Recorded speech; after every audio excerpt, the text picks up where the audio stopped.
Hello, everyone. I saw all your chats. Yes, I got my tea for some tea. There is a lot today, isn't there? I mean, let's not bury the lead, right? Guilty. Kouri Richins is guilty. If anybody missed that tea, there you go. That's the verdict. The jury returned today after deliberating for just a few short hours. Today was the day. Everything came down to a single question. What will the jury believe? Because that's all that matters here, right? And I was there for it all, sitting in the courtroom while the public was banned today. Media was allowed in, and I was there watching the jurors on the front row, watching their reactions as both sides made that final push. In fact, also at the end of this episode, I do have a more personal story and thoughts to share from being in court today. We'll save that for the end, though, because after weeks of testimony about drug deals, finances, alleged affairs, deleted messages, a grief book, and the final night of Eric Richins' life, it all came down to today's closing arguments. And honestly, the two sides could not have told more different stories. Prosecutors, they say this was a calculated murder. They argued that Kouri Richins poisoned her husband, Eric, with fentanyl, driven by money, financial pressure, and the image she was trying to maintain. The defense, of course, they paint a completely different picture. They said the case was deeply flawed. They argue investigators focused on Kouri from the very beginning and never seriously considered other possibilities. According to them, the state's case is built on speculation, bias, and an incomplete investigation, a lot of unanswered questions, too. So today, the plan for this recap, what we thought we were going to be doing today is just breaking down those closing arguments. But the day took a turn that I don't think a lot of us expected. I think some of us did. Because after everything this jury heard over the course of the trial, we're talking terabytes of data, dozens of witnesses, binders full of text messages, memes, interviews, interview transcripts, financial records, phone data, location data, and everything else the state presented. The jury did not deliberate for days. The jury didn't even take one full day. In just a few short hours, they came back with a verdict, which makes it seem like they weren't unsure about much, if anything at all. And I, in Lauren tradition, by the way, I predicted on an interview I did earlier today with KUTV2 News, because they pressured me into asking, they asked me, well, what do you think is going to happen? So I said, okay, well, I'm often wrong, but I suspect the verdict might take a couple of days, if I had to guess. Again, I did give my disclosure. I said I was known for always being wrong whenever I predicted how long a verdict would take. So I'm glad I got that out there. Today was no different. It took them just 3 hours. 3 hours. The lesson: never assume you know what the jurors are thinking or will do, and never assume that I know. Because only 3 hours later, Kouri Richins' fate was decided. Let's take a listen to the verdict. All right. Counsel, Ms. Richins, please stand.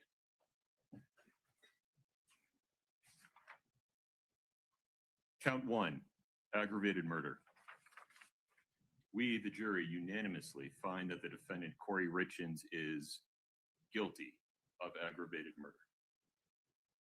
We, the jury, unanimously agree that the prosecution has proved the following circumstance or circumstances regarding count 1 beyond a reasonable doubt. The homicide was committed for pecuniary gain, and the homicide was committed by means of the administration of any substance administered in a lethal amount, dosage, or quantity. Count 2, attempted aggravated murder. We, the jury, unanimously find that the defendant, Kouri Richins, is guilty of attempted aggravated murder. We, the jury, unanimously agree the prosecution has proved the following circumstance or circumstances regarding count 2 beyond a reasonable doubt. The attempted homicide was committed for pecuniary gain. Count 3, insurance fraud. We, the jury, unanimously find that the defendant, Kouri Richins, is guilty of insurance fraud. Count 4, insurance fraud. We, the jury, unanimously find that the defendant, Kouri Richins, is guilty of insurance fraud. Count 5, forgery. We, the jury, unanimously find that the defendant, Kouri Richins, is guilty of forgery. It's signed by the foreperson. Please have a seat. Madam Foreperson, is this the verdict that the jury reached unanimously? Yes, it is. Okay, you may have a seat. Ms. Lewis, Ms. Nestor, do you wish the jury to be polled? Yes, please. All right. Folks, I'll ask you the same yes or no question, one at a time, starting on my left, working this way. Front row first. If you could show me your lanyard number as I ask you. Juror number 5, is this the verdict you voted in favor of? Yes. Juror number 4, is this the verdict you voted in favor of? Juror number 3. I can't see your name, I'm so sorry. The foreperson, I just need to ask you again, I'm sorry. Juror number 2. Yes, it is. Juror number 1. Yes, Your Honor. Sir. Juror number 8. Yes. Juror number 7. Juror number 6. All right. Counsel, is there anything further on this case before the jury is discharged? Mr. Bloodworth. No, Your Honor. Thank you. Ms. Lewis. No, Your Honor. All right. Ladies and gentlemen of the jury, this trial is now finished. Thank you for your service. The American system of justice relies on your time and your sound judgment, and you have been generous with both. You serve justice by your fair and impartial decision. All of my previous admonitions are now lifted. You may speak about this case with anyone or with no one at all. It is entirely up to you. You might be contacted in the future by the press or by the lawyers. You do not have to talk with them or with anyone else, but you may if you would like. The choice is yours entirely. I'm now turning to the attorneys and instructing them to honor your wishes as officers of the court if you indicate that you do not want to talk about this case. If you do talk about the case, please respect the privacy of your fellow jurors. The confidences they may have shared with you during deliberation are not yours to share with others. Thank you, all of you, for your service. Please rise for the jury.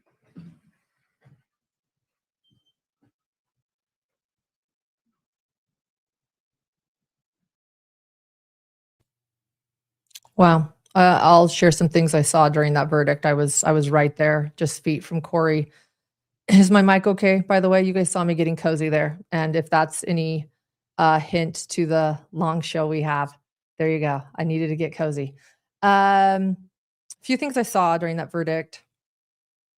Right before, I was right behind Kouri, just right behind it to the left. And I could see that it looked like she was shaking. So I kind of looked down where she was wearing high heels today along with shackles. It's interesting to see high heels and shackles. And she was tapping her foot like really fast like this. And it made it look like her whole body was shaking, but what she was doing was actually tapping her shoe on the ground really quickly. And then at one point she was kind of just slightly rocking back in the office chair, clearly nervous for what the verdict would be and what it was. Yeah, so the few things I noticed. And yes, someone also pointed out she didn't have a tight, or her side part today. It was a pulled back bun. But those are the things I noticed.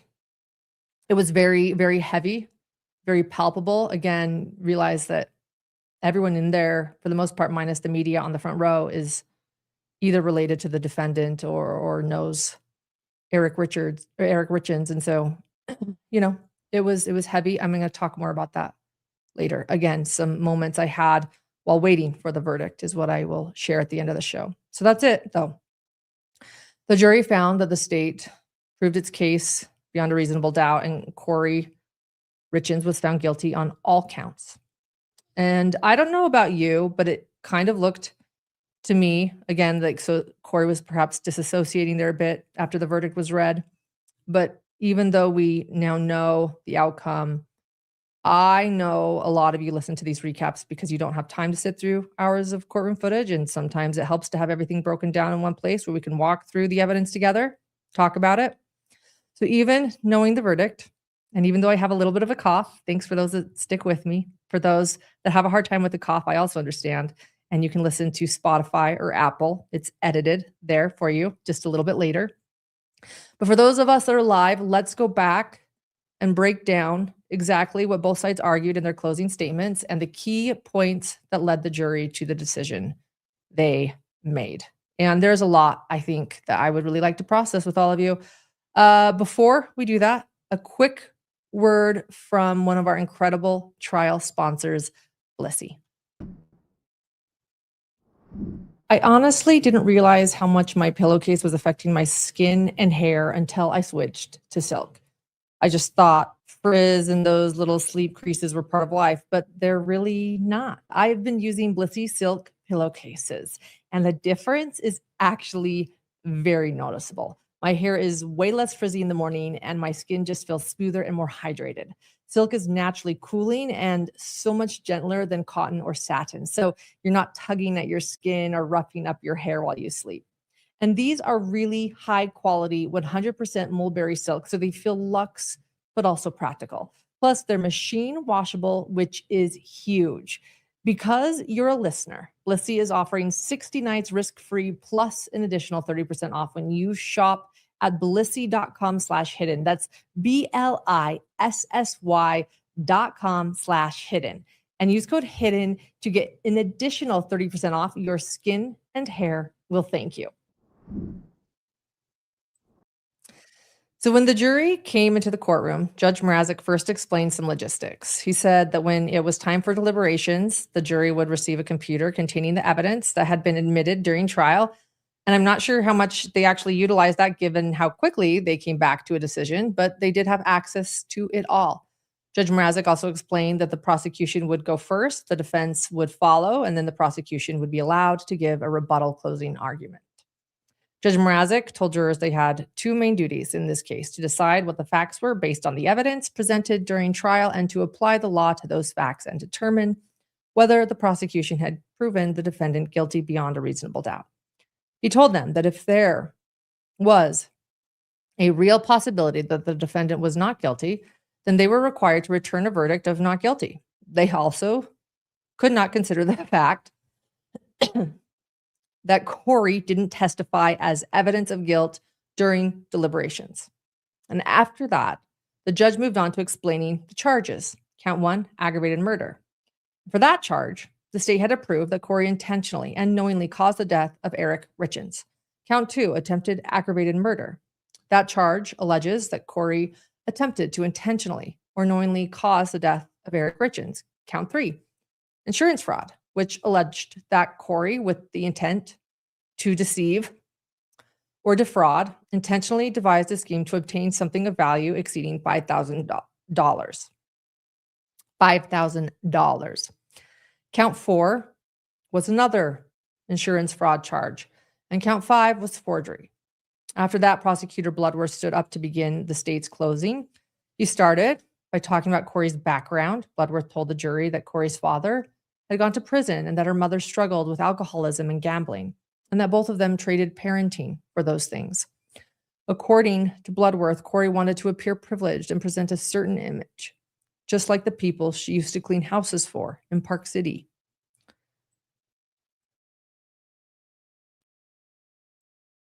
He said she met Eric Richins, who was a successful businessman with money. The two eventually married, and they had 3 children. And Bloodworth told jurors that from the outside, it appeared that Kouri Richins was on her way. But according to the prosecution, that wasn't the reality. Bloodworth argued that Kouri was unhappy in the marriage. He told jurors that she wanted to leave Eric, but she didn't want to leave his money because of their prenuptial agreement. If she divorced him, she would essentially walk away without access to his wealth.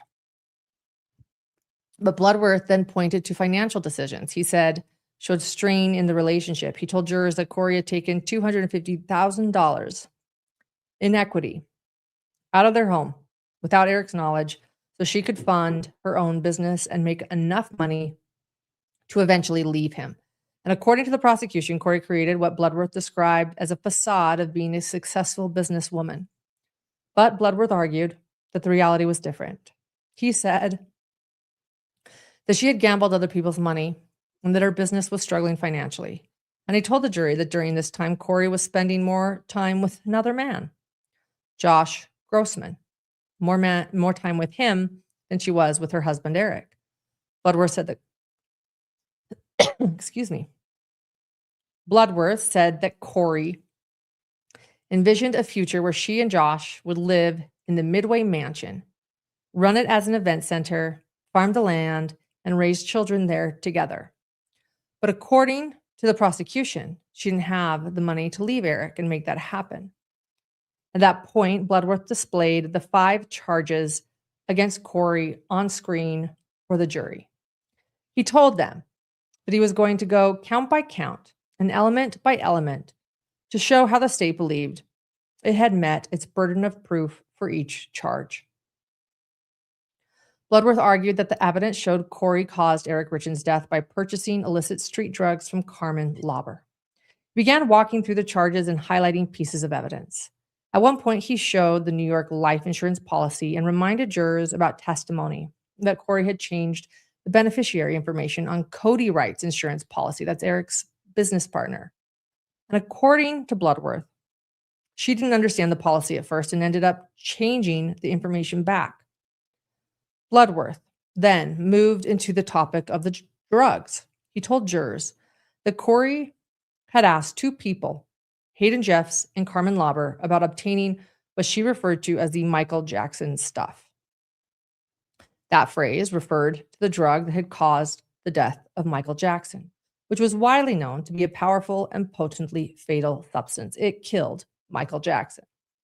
Bloodworth told jurors that even though Kouri didn't know how to obtain those drugs herself,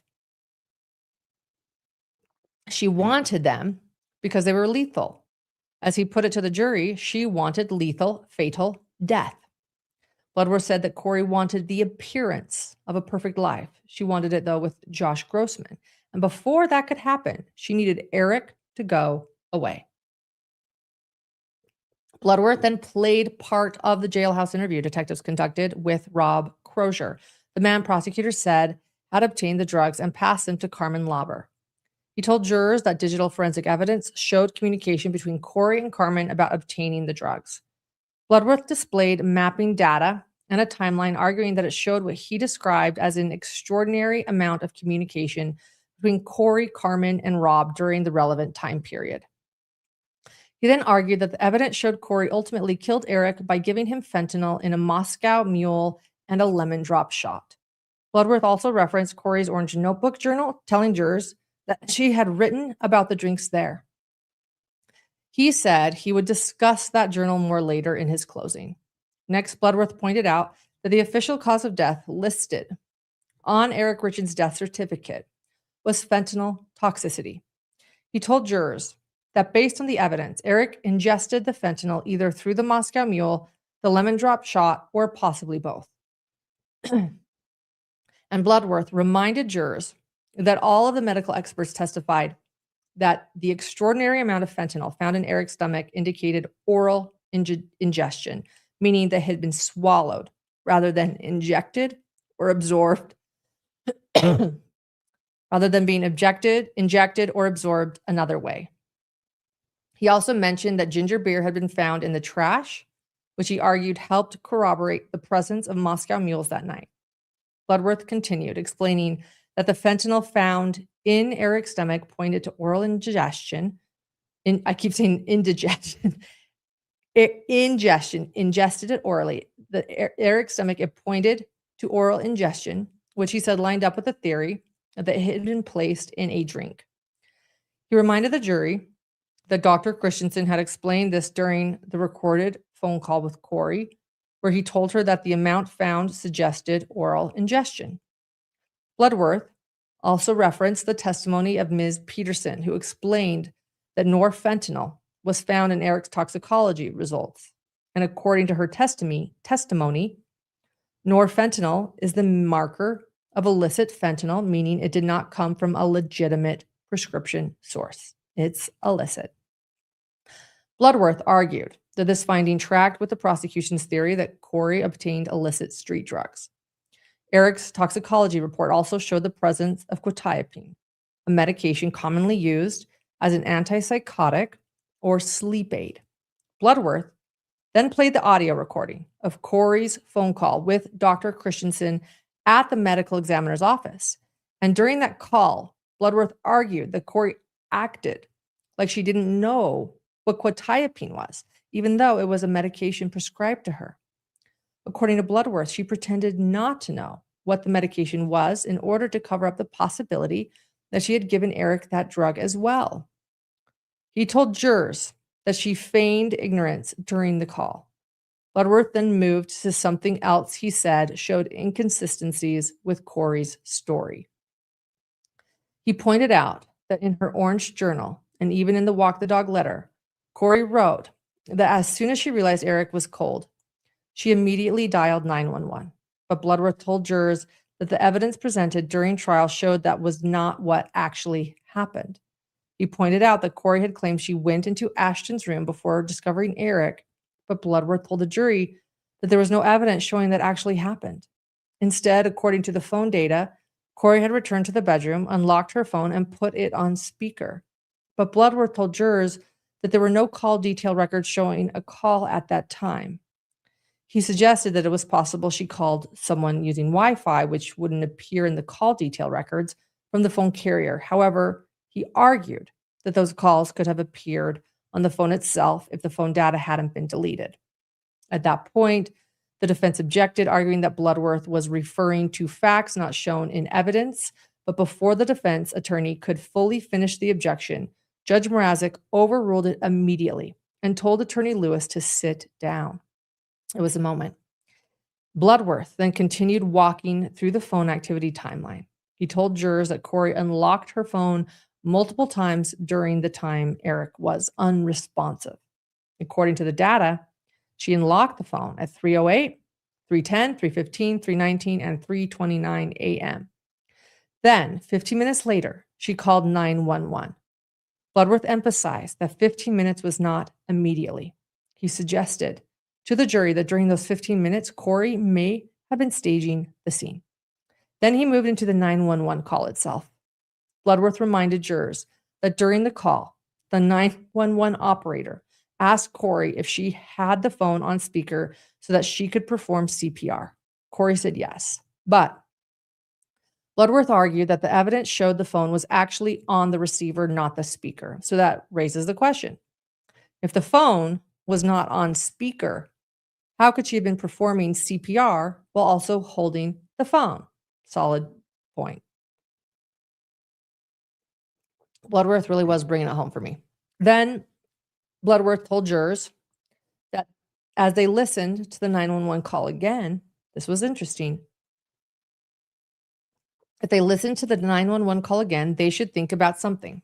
He asked them to consider whether it was sounded like Kouri becoming a widow or a black widow. I mean, that was a little bit of an eye roll, but Bloodworth argued that almost immediately during the call, Kouri began presenting what he described as an alibi narrative. This was the part that I found interesting. She told the dispatcher where she had been when Eric died, which Bloodworth said showed she was distancing herself from the moment of death. Bloodworth told the jury to listen carefully to how Kouri framed the situation. As he put it, she was distancing herself from the time and the place that Eric died. He argued that she was coming up with an alibi in real time. Bloodworth also pointed out that when the dispatcher asked Kouri to begin CPR, she responded that she didn't know how and couldn't move him. Bloodworth told jurors that in his view, she was not immediately trying to revive Eric. According to Bloodworth, it was 6 minutes from the time the dispatcher first instructed her to begin CPR until she said she actually started doing it. And then he pointed out something he said stood out in the language she used during the call. Bloodworth argued that Kouri had dehumanized Eric. During the call, she said, "I can't move it," rather than saying, "I can't move him." Bloodworth emphasized that point to the jury. He said, in his words, Eric is no longer a him. She murdered him. Eric is an it. After that, Bloodworth played the 911 call for the jury. And as the call played in the courtroom, a countdown clock appeared on the screen showing how long Kouri waited before performing CPR. Jurors could hear the dispatcher giving instructions on how to perform CPR and how to get Eric off the bed. At one point, the dispatcher said, "We just need to help him now." Meanwhile, the clock continued running. It eventually showed that over 5 minutes had passed. And the dispatcher repeatedly told Kouri she needed to start CPR and get Eric onto the floor. Eventually, Kouri said she had moved Eric onto the floor. The dispatcher then began counting with her while she performed CPR. The CPR timer stopped at 5 minutes and 56 seconds. And while this was going, we're going to listen to it. But while this was going, the jurors were paying so much attention. And it was a very profound moment in the courtroom as they all listened. So now let's listen with Bloodworth naming these points to listen for. You don't know. I'm going to tell you how to. Are you willing to do CPR? Yeah. Okay. If there's a defibrillator available, send someone to get it now and tell me when you have it. No, it's not available. Okay.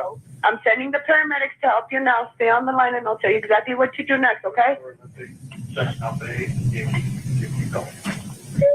Okay, are you right by your husband? Yes, he's so pale. His mouth is open.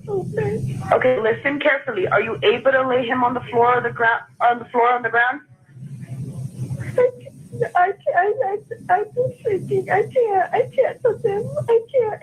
You can do it. You can do it. You need to calm down. Okay? Yellow. We need to help him. I can guide you through CPR. Take a deep breath for me. I'm here with you. He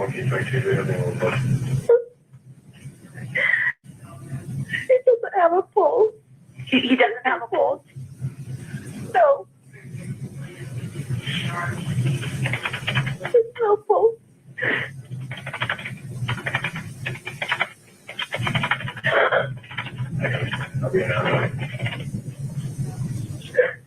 Okay. I'm here with you. I'm here with you. We need to get him help. If you need to put me on speaker, put me on speaker. I'm gonna guide you through CPR, okay? Okay.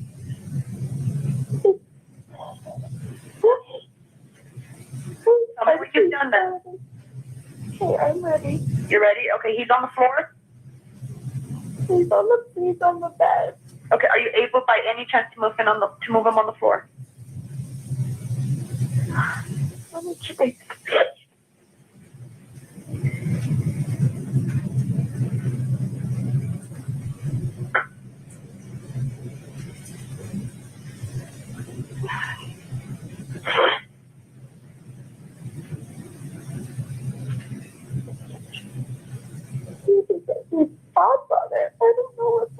I don't know what's happening. Okay.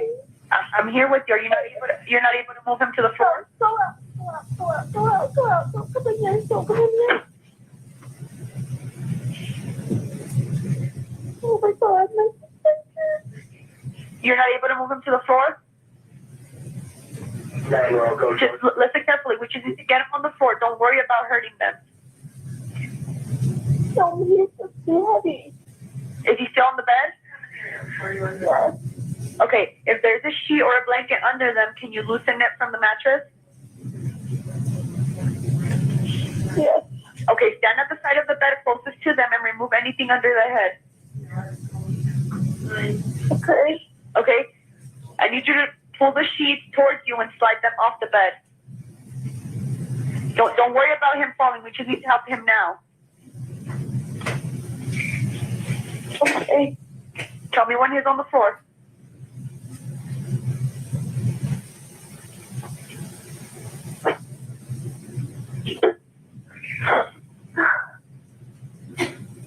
I can't move it. It's a dead weight. Like it's You're not. If he has sheets under, pull them to the floor. Don't worry about hurting him.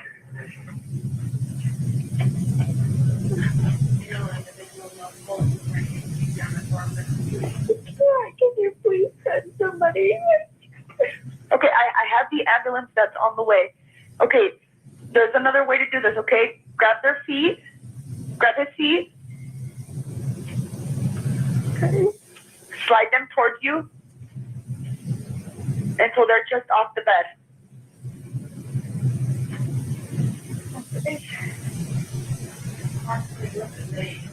How old is your husband? 39. 39? Yes. Okay. Okay, were you able to pull his feet off the bed? I'm pulling. Okay, now grab the arm closest to you and pull the rest of the way off the bed. Again, don't worry about the fall. We just need to help them now.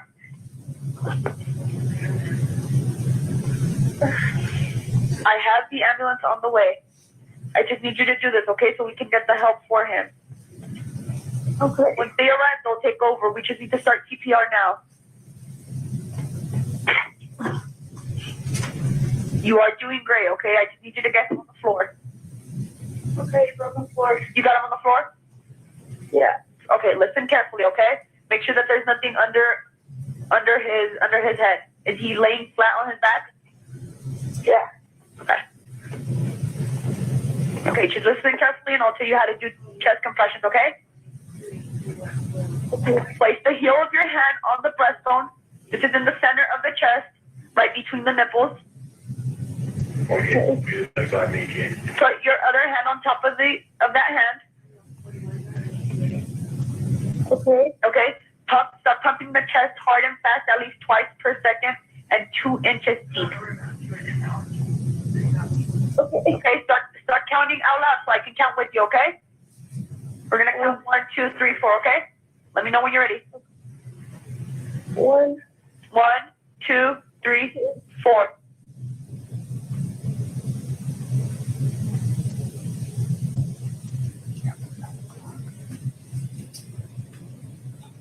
One, 2, 3, 4. Count out loud so I can hear you. I'm counting with you. 1, 3, 4. 1, 2, 3, 4. 1, 2, 3, 4. 1, 2, 3, 4. 1, 2, 3, 4. 1, 2, 3, 4. 1, 2, 3, 4. 1. If it's easier for you, am I on speaker? yes. Okay. 1, 2, 3, 4. Do you know if the front door is open? No, it's locked. I need you to go. Is there anybody else within the home or is it just you?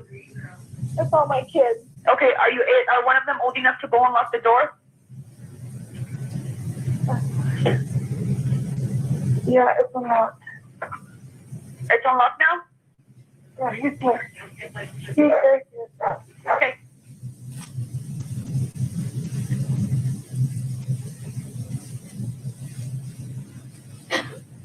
Hit the, yeah.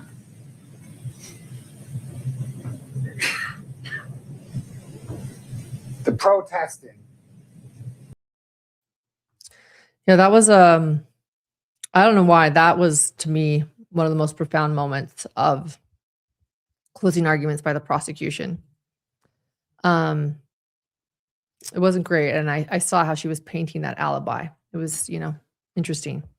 After the call, ended, Bloodworth asked jurors to contrast what they had just heard with the text messages Kouri later sent to her friend Chelsea Barney. And in those messages, Kouri wrote, "I tried so fucking hard to save him, his lifeless body on my bedroom floor. I pumped so damn hard, so hard, screaming at him to come back to life that I needed him."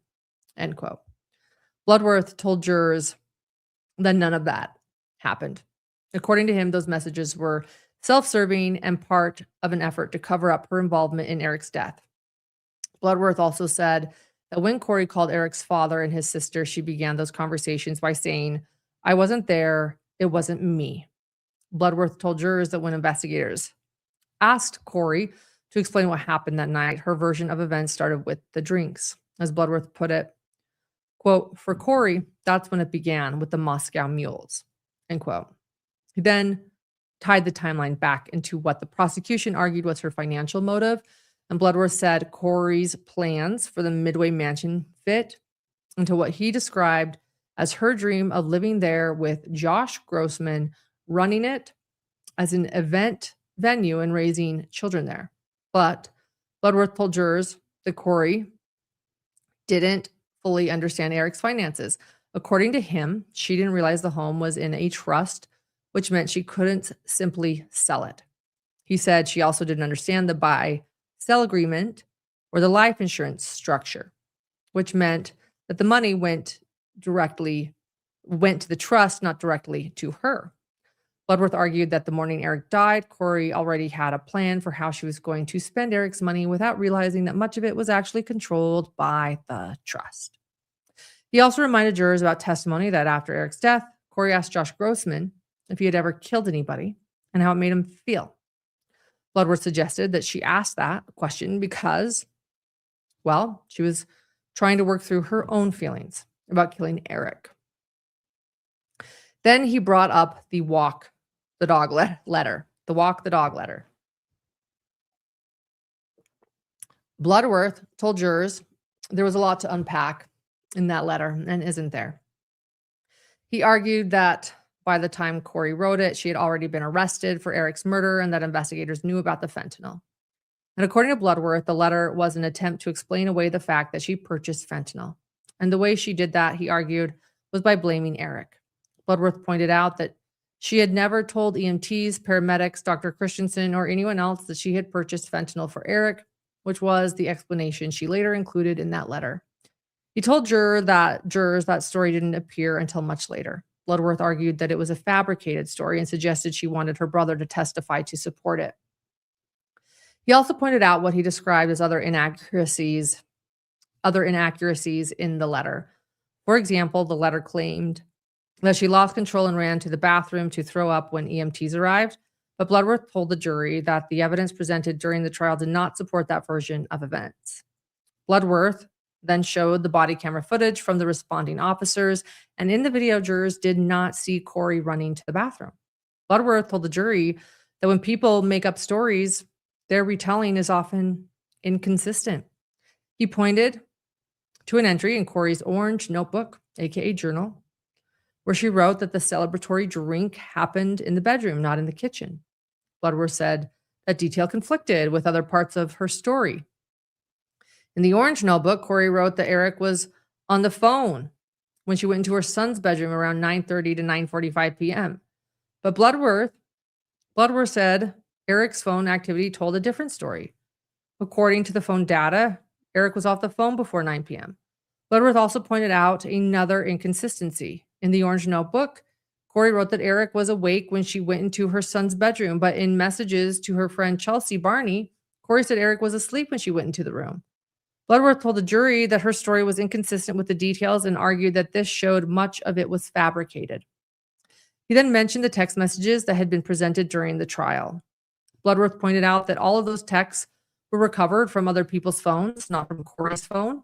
He told the jury that was because the messages had been deleted from Kouri's phone, and according to Bloodworth, that was part of her attempt to cover things up. Bloodworth then displayed internet searches Kouri made on her phone on April 13th, 2022. He highlighted one particular search that read, "If someone is poisoned, what goes down on the death certificate as?" End quote. Bloodworth argued that every piece of evidence in the case showed that Eric did not die by suicide. He reminded jurors that Eric had been making plans to go to Disneyland with his family, and that he loved his sons, and that he had been planning to buy a cabin in the mountains with his father. Bloodworth acknowledged that Eric used THC gummies, but said there was no evidence he used illicit drugs. He also pointed out that Kouri never told anyone, including her boyfriend, that Eric used illicit drugs. Bloodworth then said that this was a good place to pause, and the court went into recess. After the break, Bloodworth continued by moving into the aggravated murder charge. He explained that for aggravated murder in this case, there were two aggravating factors the state was relying on. The first was the why, which he said was money. The second was how, which involved administering a substance in the lethal amount. Bloodworth then displayed financial charts for the jury. One chart showed that Kouri had accumulated over $359,000 and $453,000 in overdraft charges. Another chart showed that when Kouri closed on the Midway mansion, she was carrying nearly $8 million in debt. Bloodworth told jurors that during all of this, she wasn't paying down that debt in any meaningful way. As he put it, she was barely sending her creditors any money. He explained that Kouri had taken out loans with extremely high interest rates, including loans from payday lenders. Eventually, according to Bloodworth, payday lenders stopped lending to her altogether because she was barely making payments. Bloodworth then walked the jury through Kouri's real estate venture, specifically her attempts to flip homes. He told jurors that Kouri had lost nearly $900,000 flipping homes, and that figure did not even include the properties that went into foreclosure. And when foreclosures were included, Bloodworth said that she had lost millions more. He reminded the jury that they would have all of the financial documents during deliberation so they could review the numbers themselves. Bloodworth argued that Kouri would borrow money any way she possibly could. According to him, there were 6 separate instances where she submitted inaccurate bank statements to lenders in order to obtain loans. He also brought up something the jury had heard earlier in the trial involving Kouri's best friend, Chelsea Barney. Bloodworth reminded jurors that Kouri had taken $45,000 from Chelsea, which she saved from tips working and was her life savings, and told her that she would use that money toward a down payment on a house for Chelsea. But instead, Bloodworth said Kouri used that money to pay off a payday lender and then spend the remaining funds on rehabilitating other homes or paying other debts. Bloodworth described what happened next. Kouri then told Chelsea that the money had been applied toward the loan, showed her a deed, and asked her to sign it. But according to Bloodworth, the deed was never actually filed. Later, Kouri took out another loan on that same property, and eventually the home went into foreclosure. Chelsea was then evicted from the home and forced to move out. Bloodworth also told jurors that Kouri had underreported her expenses from flipping homes to her tax accountant. Ironically, that mistake meant she paid more taxes than she would have if the expenses had been reported correctly. Bloodworth pointed out that a savvy business person usually tries to reduce their tax liability, not increase it. He argued that Kouri was not actually a savvy business person. According to Bloodworth, what really mattered to her was the appearance of success. He told jurors that Kouri was focused on looking affluent and successful, even though the reality of her finances told a different story. As he put it, she appeared far more successful than she actually was. Bloodworth then shifted to the jury's attention to the days leading up to Eric's death. He pointed out that 2 days before Eric died, Kouri spent time on the phone with the IRS. Then Bloodworth displayed a photo of the Midway mansion on the screen in the courtroom. He told jurors that Kouri needed cash immediately when Eric died. According to Bloodworth, she was trying to close on the Midway mansion and she needed money in order to do it. He told jurors that it did not matter whether Eric might have earned more money in the future. What mattered was that Kouri needed money right then because the closing for the mansion was scheduled for March 4th. Bloodworth then reminded jurors that Kouri actually closed on the Midway mansion the day after Eric died. He posed a question to the jury. Did she close on the mansion in spite of murdering Eric, or because she murdered Eric? Bloodworth suggested that Kouri had hedged her bets. According to him, she had originally been scheduled to close on March 4th, but instead she waited until March 5th after Eric had died. Bloodworth argued that she didn't want to close until she knew Eric was dead because she believed she would then have access to his money and could move forward with the mansion. Bloodworth then showed jurors another financial figure. He said that when Eric died, Kouri's net worth was negative $1.6 million. According to the prosecution, her business was already in serious financial distress, and without a major infusion of cash, it was going to continue collapsing. Bloodworth argued that the infusion of money she was expecting was Eric's. He then told jurors that throughout the trial, they had the opportunity to observe Kouri in the courtroom. He encouraged them to think about how she reacted during different parts of the testimony. Bloodworth said that when the 911 call was played during trial, Kouri's affect appeared flat, and he told jurors they did not see much emotion. But he pointed out a different moment. When Brooke Carrington testified about the financial distress of Kouri's business, Bloodworth said Kouri appeared much more visibly bothered. According to Bloodworth, that testimony pierced the image she had tried to present. He told jurors that it was what he described as a narcissistic injury. Remember that, a narcissistic injury. In his argument, Kouri was upset not because of the facts themselves, but because people were seeing the reality behind the image she had created. Bloodworth told the jury that his testimony showed that Kouri was not the successful, affluent businesswoman she claimed to be. From there, Bloodworth moved into the alleged earlier attempt to poison Eric on Valentine's Day. He told jurors that Kouri tried to poison Eric with a sandwich, and that, in his words, she learned from her mistake. According to the prosecution's theory, Eric sensed something was wrong when he ate the sandwich and ended up setting it aside. Bloodworth contrasted that with the lemon drop shot that Eric drank the night he died. He said, when you throw back a shot like that, by the time you realize something is wrong, it's already in your body.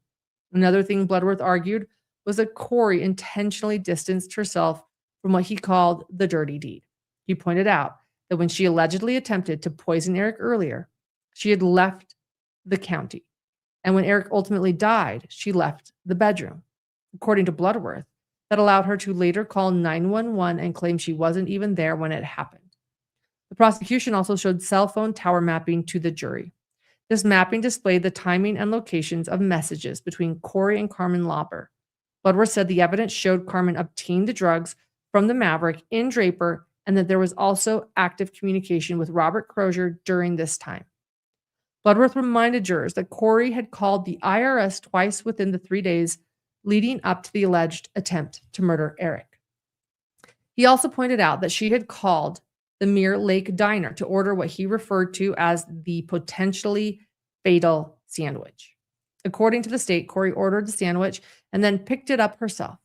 Bloodworth even pointed out a small detail on the receipt saying her signature was done in a single pen stroke, meaning she didn't lift the pen off the paper while signing, similar to how that alleged forged signature of Eric's, the state believes Kouri signed.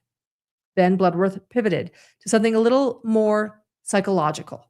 He suggested that the timing of Eric's death created the kind of attention that Kouri craved. Losing your husband on Valentine's Day or on the day you're supposed to close on a big house, he said, brings extra attention. The prosecution then went back to Eric's phone activity on Valentine's Day. Bloodworth told the jury that after Eric ate the sandwich, all activity on his phone stopped for 87 minutes, which was unusual for Eric in the middle of the workday. A busy workday, nonetheless. And then shortly after activity resumed on Eric's phone, he made a call to Cody Wright, his business partner and best friend. And according to Cody's testimony, he could hear the fear in Eric's voice when he spoke to him. Bloodworth reminded the jury that Eric didn't just confide in one person about what happened on Valentine's Day. He also called another friend and expressed similar fears about the sandwich and how it made him feel. According to the prosecution, that showed Eric genuinely believed something had happened to him. Bloodworth then brought the jury back to the testimony from Kouri's friend Allie Staking. She had testified that Eric once joked about Kouri trying to poison him. But according to Allie, Kouri immediately became defensive during that conversation. Instead of laughing it off, she corrected the story. She said that wasn't what happened and claimed it was just an allergic reaction and that it wasn't dramatic at all. Allie tried to frame the moment as lighthearted. She said Eric and the others were laughing about it like it was a joke. But Bloodworth argued that Kouri's reaction told a different story. In his view, she was trying to control the narrative and cover up the poisoning. Bloodworth also pointed out inconsistencies in what Kouri told people about that day. For example, she told Chelsea Barney that she had been home with Eric when he ate the sandwich. But according to the evidence presented in trial, that wasn't true. At the time, she was actually with Josh Grossman and didn't return home until after 6:30 that evening. Bloodworth then made a comment that honestly made me laugh a little. He said, quote, Kouri said that Eric didn't break out in hives and didn't use an EpiPen after eating the sandwich, which means that Eric did break out in hives and did use an epitome. So basically what he's saying is that when Kouri says something didn't happen, it usually means the opposite probably did. Bloodworth continued by reminding the jury that Kouri lied to several people about what happened that day. She told people she hadn't put a love note or a sandwich in the seat of Eric's truck, but the evidence showed that she actually had done exactly that. And then Bloodworth moved into the text messages between Eric and Kouri on Valentine's Day. At one point, Eric texted her that he was thinking about going to the hospital because he felt so bad. Instead of encouraging him to go, Kouri told him to take a nap and call her when he woke up. According to Bloodworth, that message revealed her intent. His argument was that she was hoping Eric would take that nap and never wake up. After that message, there was a gap in communication for about 2 hours. Eventually, Eric woke up and texted Kouri asking where she was. Eric had apparently believed that she was coming home to help him, but Bloodworth pointed out that instead she was in Provo waiting for her cabinet guy. At least that was the explanation given. She told Eric she would be home in about 20 minutes, but according to the timeline presented in court, she still didn't show up. 2 hours later, Eric texted again asking where she was. Bloodworth argued that this delay happened because Eric surviving the poisoning wasn't part of the plan. He told the jury she was trying to figure out what to do next because Eric was still alive. Eventually, at 6:34, Eric sent another message saying they were headed in and that the food was on the front seat of his truck. Bloodworth told the jury that moment represented the attempted aggravated murder. According to the state, the poisoning attempt had already happened and Eric had unknowingly been dealing with the effects of it throughout the day. Let's take a listen to this part because I found Bloodworth's analysis of that text from Eric very interesting. Let's take a listen. And then at 6:34, Eric texts, we're headed in there. Food is on the front seat of his truck.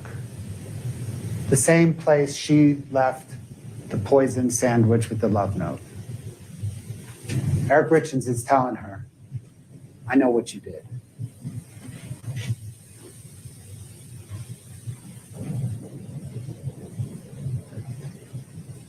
That is the attempted aggravated murder. Well, that's the attempted murder. Now, of course, we have the two aggravators. They're the same. Same as with the aggravated murder. The money motive, same. Similar financial distress, same. There's also the first start at life motive, right? That hasn't changed a bit.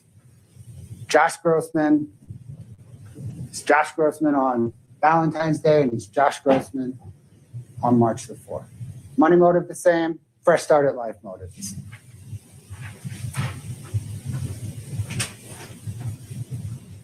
Now the second aggravator, administration of any substance in a lethal amount.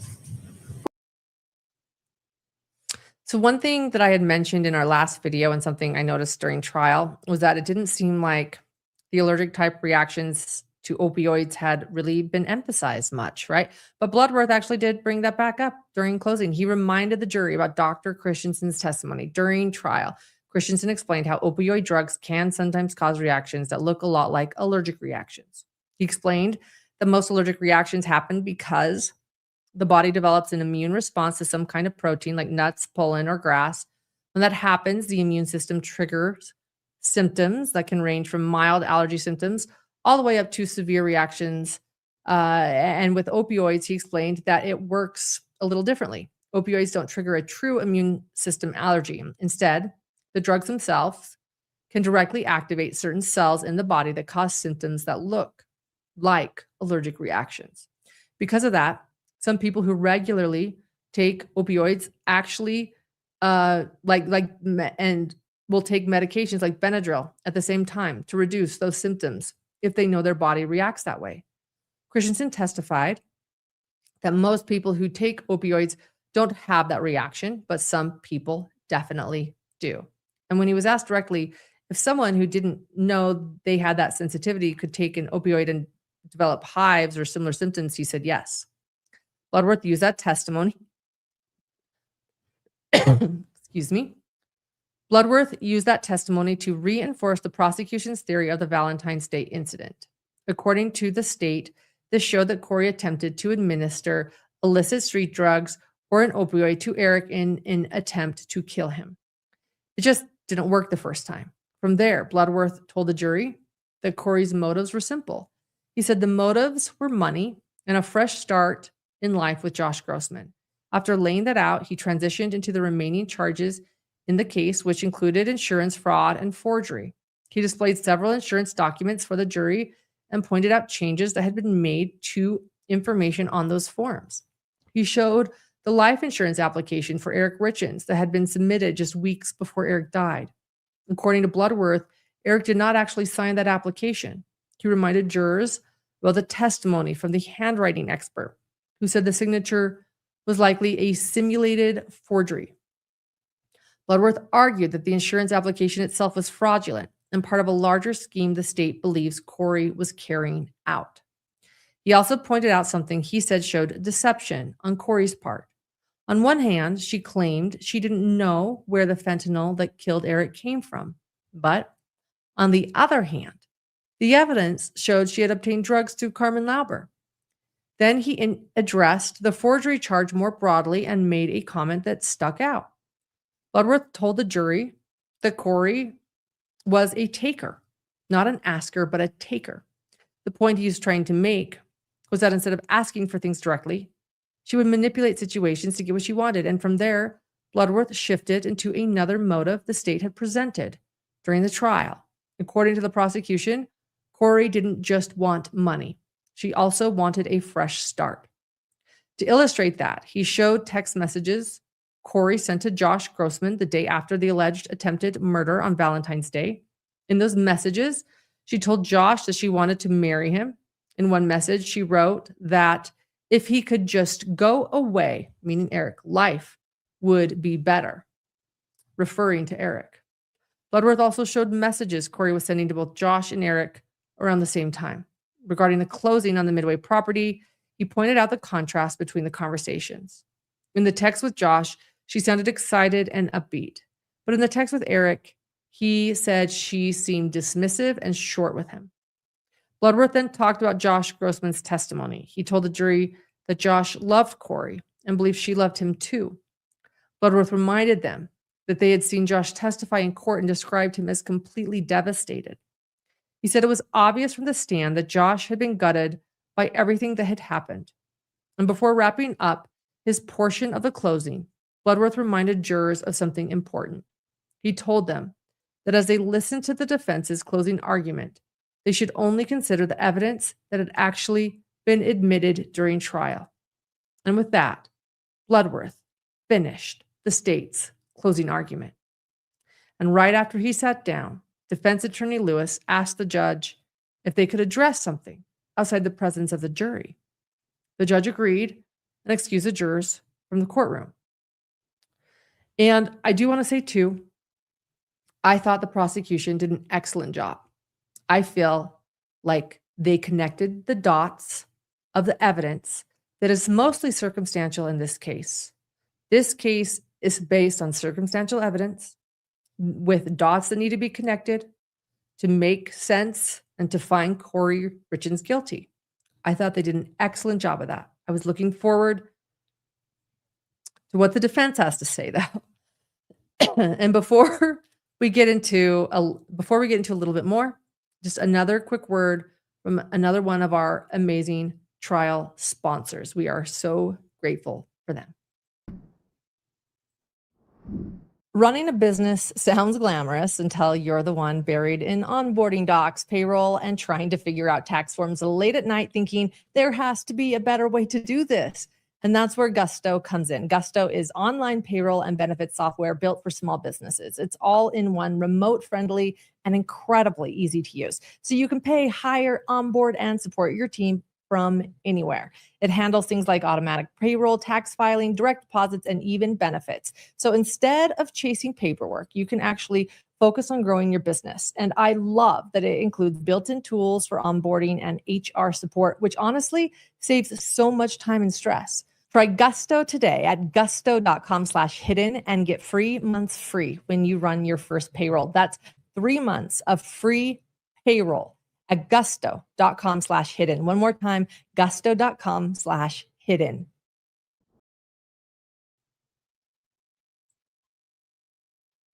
So the jury was out. Defense attorney Nestor stood up and said the defense wanted to move for a mistrial and also make a proffer. Take a listen. Your Honor, could we address something outside the presence of the jury before Of course. Folks,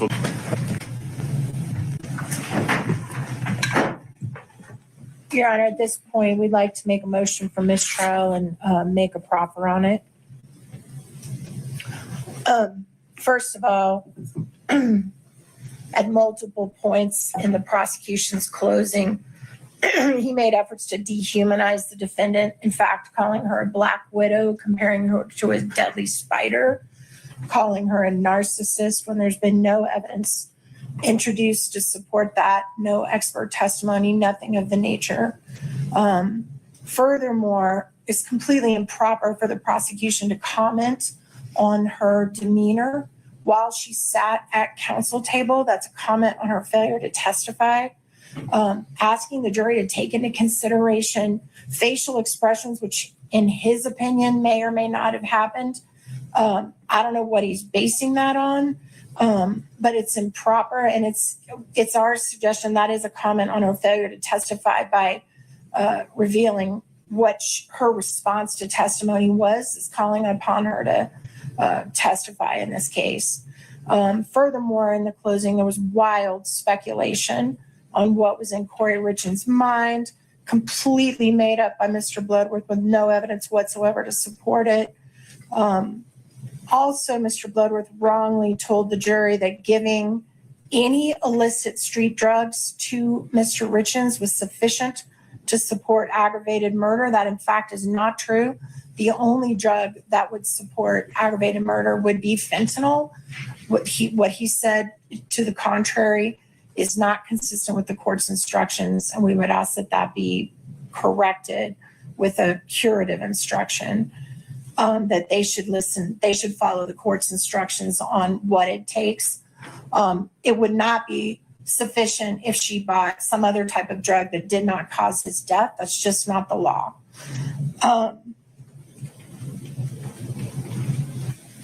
Let's see, just a moment. I think that's it, Your Honor. Mr. Bloodworth.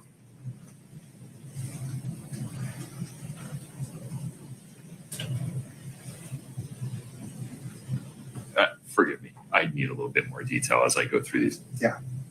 Which of these do you want a curative instruction regarding? In which of these are you moving for a mistrial?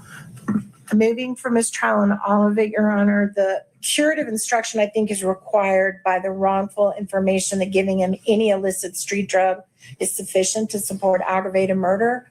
That's just not true. And that's super important, because if they do believe that, there is evidence to make a finding that there was oxycodone. And there was no oxycodone found in his body. So that can't support a conviction. So that's what I think requires the curative instruction. The rest of it, I don't know any way you can cure it, Your Honor. The Utah Court of Appeals disagrees with you regarding the prosecutor's comments. A long line of cases talk about the potential prejudicial effect of an improper comment by a prosecutor only being able to be measured after the defense gives its closing and the state gives its rebuttal, and we consider any curative instructions. What's your alternative position there? I could, for example, instruct the jury that Mr. Bloodworth's observations of Ms. Richins' demeanor are not evidence, and they are to rely on their observations of Ms. Richins, if any, only. I just don't even think that her demeanor is proper to rely upon because she didn't Certainly testify. I mean, she burst out in laughter during the showing of the decedent's body.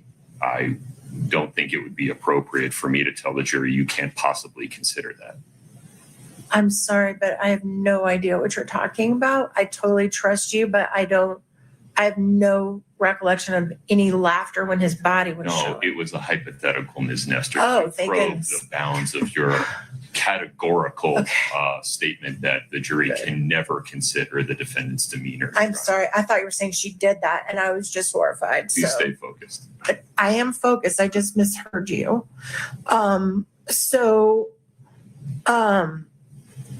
I mean, is what you're asking me is, do we want a curative instruction now? Do we want to wait until later? Is that what the court is asking? Right. Court's indulgence for just a moment.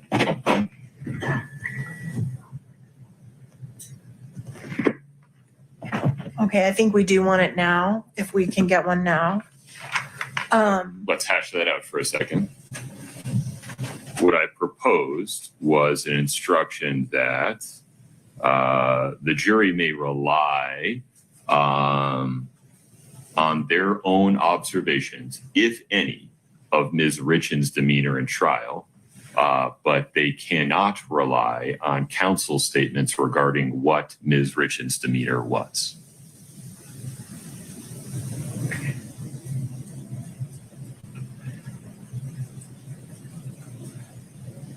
I want to be clear, there were no comments regarding her silence. Well, I mean, it's our position that when you comment on how she looked while she remained silent at counsel table, that is a comment on her silence in our estimation. But I agree that he didn't say anything specifically about silence.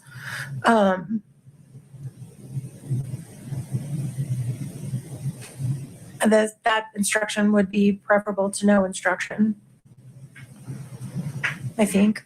Okay. And then the Black Widow comment was connected to comments that were made by Chelsea Barney, correct? I mean, they came out of his mouth in closing. And he specifically referenced Chelsea Barney's testimony. Is it your position that Chelsea Barney never used that phrase or words? I don't recall her saying that, but it's been a long trial and I would not want to make that I 1000% am sure, but I certainly don't recall that. It was in the recorded phone call with Bryce Knutson.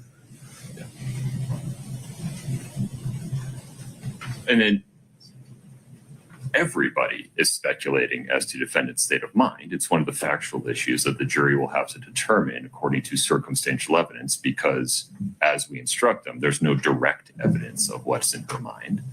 Why was anything that Mr. Bloodworth said regarding the inferences that can be drawn regarding her state of mind inappropriate? Because they were made up out of whole cloth with no evidence to back it up. You're going to have to be more specific.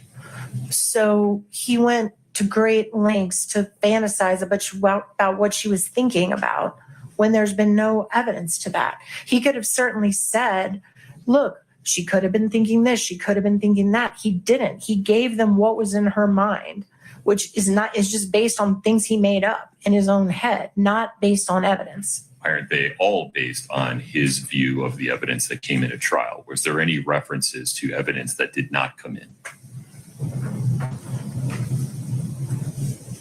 Well, first of all, calling her a narcissist, I mean, that didn't come in. There was no testimony that she's ever been diagnosed to have a narcissistic personality disorder. There's no evidence at all about her mental condition. And then when he talked about her putting the reasoning why she picked certain days to get more attention, that nothing about that has ever come into play, ever. I mean, that's just one of many. He went through lots of scenarios about what she was thinking as if it was a fact, and it wasn't. So, I mean, I think he can encourage the jury to use circumstantial evidence to try to reach their own conclusions, but he can't say this was in her mind when he doesn't know. Okay. Anything else? I think that's it, Your Honor. Mr. Bloodworth, go ahead, sir. Your Honor, were there any particular points that defense counsel raised that remain unresolved in the court's mind? Any objection to the proposed instruction regarding the jury must rely on their own observations, if any, of defendant's demeanor, but cannot consider counsel's statements regarding her demeanor? No objection. Okay. And then the statement regarding giving any kind of illicit street drug is sufficient to show the murder count. Mm-hmm. Talk to me about that. I did catch that comment. They're not making that one up. Now, there was more, and in the total course of the state's initial opening, I think you made it clear that you were encouraging the jury to make specific findings beyond a reasonable doubt regarding each required element. Mm-hmm. There was that initial comment, though. I don't think an instruction regarding having trouble crafting a curative instruction that doesn't just give a theory of the case. What's your view of this? Your Honor, I don't think anything needs to be cured. The state does not have to prove that the defendant intended to murder Eric Richins with fentanyl. True. The state only needs to prove that the defendant intended to murder him with the illicit street drugs that she purchased from Carmen Lauber. And that they contained fentanyl. Yeah. Well, on the second element or the aggravator? Because there's a distinction there. I think on both. She has to actually knowingly or intentionally cause the death for count one. So if she buys something that she thinks is OxyContin. Correct. And intends the giving of the OxyContin to kill him, and it turns out that what she got was blue M30s that had fentanyl and it killed him. The difference between aggravated murder and murder is irrelevant. She has committed an aggravated murder. What the distinction I think that I acknowledge is that she doesn't have to intend to kill him with fentanyl. She has to intend to kill him with poison, even if she thought she was getting one and got the other. Correct. As long as it worked, Correct. She committed the crime. Correct. I think that's what I said throughout. I think that is the weight of the argument overall that you made. If there's a particular sentence I said that is different than that, then I agree we should cure it. But I don't think I said anything different than that. On this one, Ms. Nestor, I think the better course, rather than for the court to insert itself at this point, is to allow the rest of closing to play out, and we can readdress this issue at the end. Okay. The judge then said he could give a special instruction to the jury explaining that Kouri's demeanor should not automatically be taken as evidence of guilt. And they also returned to that Black Widow comment that had been mentioned during closing. The judge noted that the phrase had actually come from a testimony during the trial. He pointed out that Chelsea Barney had used the phrase during a recorded phone call with Bryce Knutson that had been played for the jury. The judge then said that realistically, both sides were speculating to some degree about what might have been in Kouri's mind. Nestor pushed back on that and said the prosecutor had gone much further. In her view, Bloodworth had essentially made up a narrative about Kouri's thoughts and motives that wasn't directly supported by evidence. The judge then asked Bloodworth whether he objected to the special instruction he planned to give. The judge said he would tell jurors that if they noticed anything about the defendant's demeanor, they had to rely on their own observations and not on what the prosecutor suggested about it. Bloodworth said he didn't object to that. Judge Mrazek also pointed out that Bloodworth had not directly commented on Kouri's decision not to testify, but Nestor disagreed. She argued that pointing out how Kouri looked while she sat silently at the defense table was essentially highlighting her silence and therefore improper. The judge again returned to the Black Widow comment. He said that phrase had come directly from Chelsea Barney's testimony and wasn't something the prosecutor had invented. Nestor said she didn't remember Chelsea Barney saying that, but I actually do remember that coming up during the trial. And Bloodworth reiterated that it was part of the recorded call with Bryce, and the judge agreed with that. The discussion then turned back to the issue of intent and the fentanyl. Let's listen to the judge explain this issue just a little bit. The statement regarding giving any kind of illicit street drug is sufficient to show the murder count. Talk to me about that. I did catch that comment. They're not making that one up. Now, there was more, and in the total course of the state's initial opening, I think you made it clear that you were encouraging the jury to make specific findings beyond a reasonable doubt regarding each required element. There was that initial comment, though. I don't think an instruction regarding having trouble crafting a curative instruction that doesn't just give a theory of the case. What's your view of this? Your Honor, I don't think anything needs to be cured. The state does not have to prove that the defendant intended to murder Eric Richins with fentanyl. True. The state only needs to prove that the defendant intended to murder him with the illicit street drugs that she purchased from Carmen Lauber. And that they contain fentanyl. Yeah. Well, I'm sorry, on the second element or the aggravator? Because there's a distinction there. I think on both. She has to actually knowingly or intentionally cause the death for count one. So if she buys something that she thinks is OxyContin, Correct. and intends the giving of the OxyContin to kill him, and it turns out that what she got was blue M30s that had fentanyl and Right. it killed him. The difference between aggravated murder and murder is irrelevant. She has committed an aggravated murder. What the distinction I think that I acknowledge is that she doesn't have to intend to kill him with fentanyl. She has to intend to kill him with poison. Even if she thought she was getting one and got the other. Correct. As long as it worked, Correct. she committed the crime. Correct. And I think that's what I said throughout. I think that is the weight of the argument overall that you made. If there's a particular sentence I said that is different than that, then I agree we should cure it. But I don't think I said anything different. On this one, Ms. Nestor, I think the better course, rather than for the court to insert itself at this point, is to allow the rest of closing to play out, and we can readdress this issue at the end. Okay. I expect that this issue will get teased out in detail through Ms. Lewis's closing and the state's rebuttal. Give me a moment to collect my thoughts regarding the others. All right, thank you. Court will be in recess until, oh, I'm sorry, go ahead. I'm sorry, Your Honor, can I just maybe say one thing? Yes, please. The state did not refer to the defendant as a narcissist. The state said that that was a narcissistic injury. Right, I got it.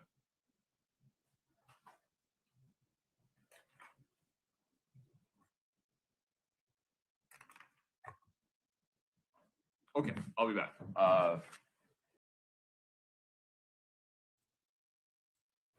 After that discussion, the judge said he needed a moment to collect his thoughts before ruling on the issues that had been raised. Court then went into recess. And after the break, the judge came back, addressed the defense's request for a mistrial as well as their alternative request for a curative instruction. He explained that the defense believes some of the prosecutor's comments during closing arguments were so improper that they required a mistrial. So the judge went point by point through the issues that had been raised.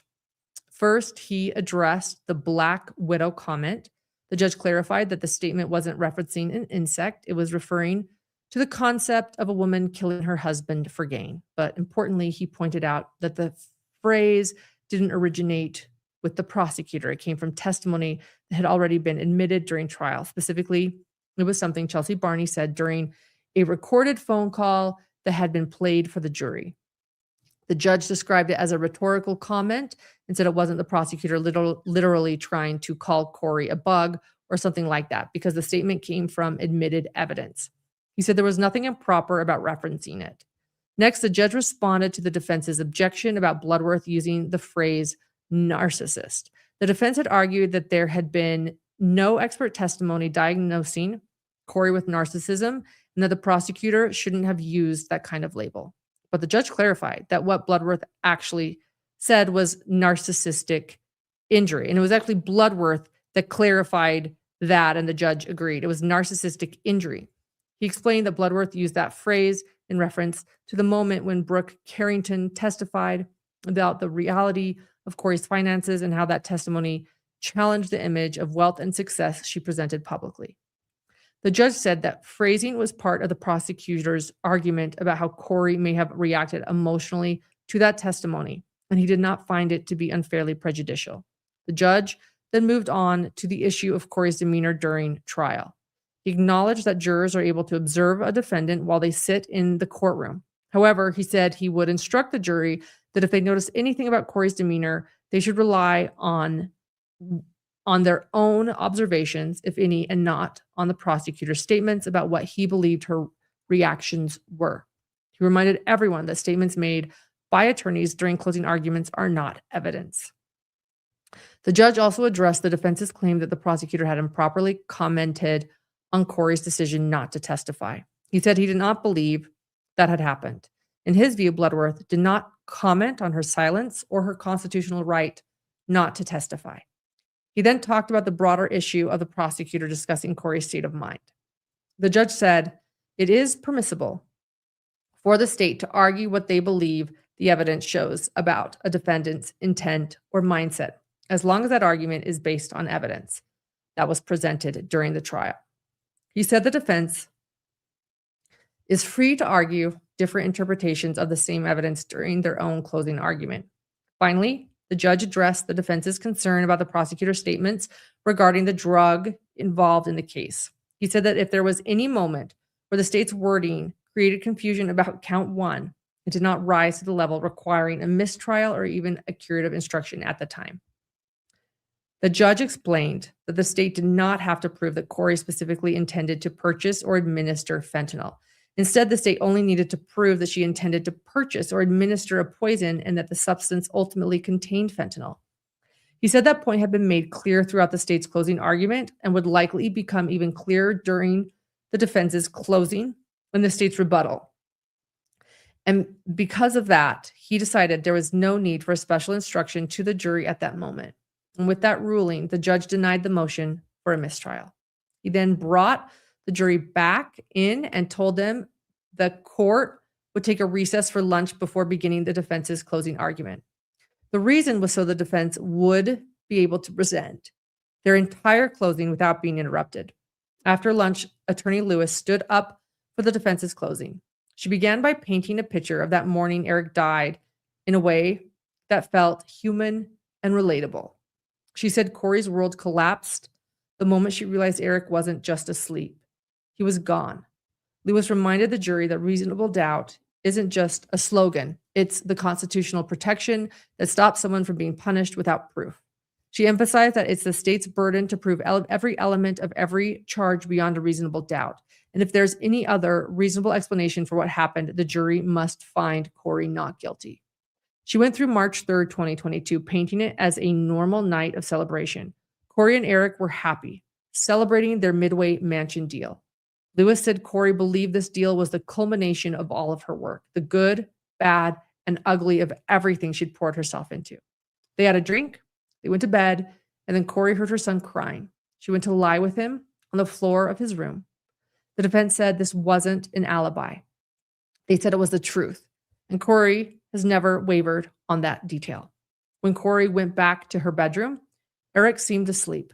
Lewis said, they don't know for sure what happened in the next 15 minutes, and the state asked the jury to leap to conclusions. But the defense pointed out that there was no evidence, just assumptions. Maybe she went to the bathroom, maybe grabbed her phone, maybe let the dog out, maybe got a drink. Then she returned to the bedroom and realized that Eric was cold, turned on the light and called 911. Lewis stressed that small gaps in the timeline don't prove guilt. They just leave room for doubt. It's true. A big part of Lewis's argument focused on the grief narrative. She called out the state for judging Kouri's behavior in the worst moment of her life. She reminded the jury that there's no wrong way to grieve. I agree with that too.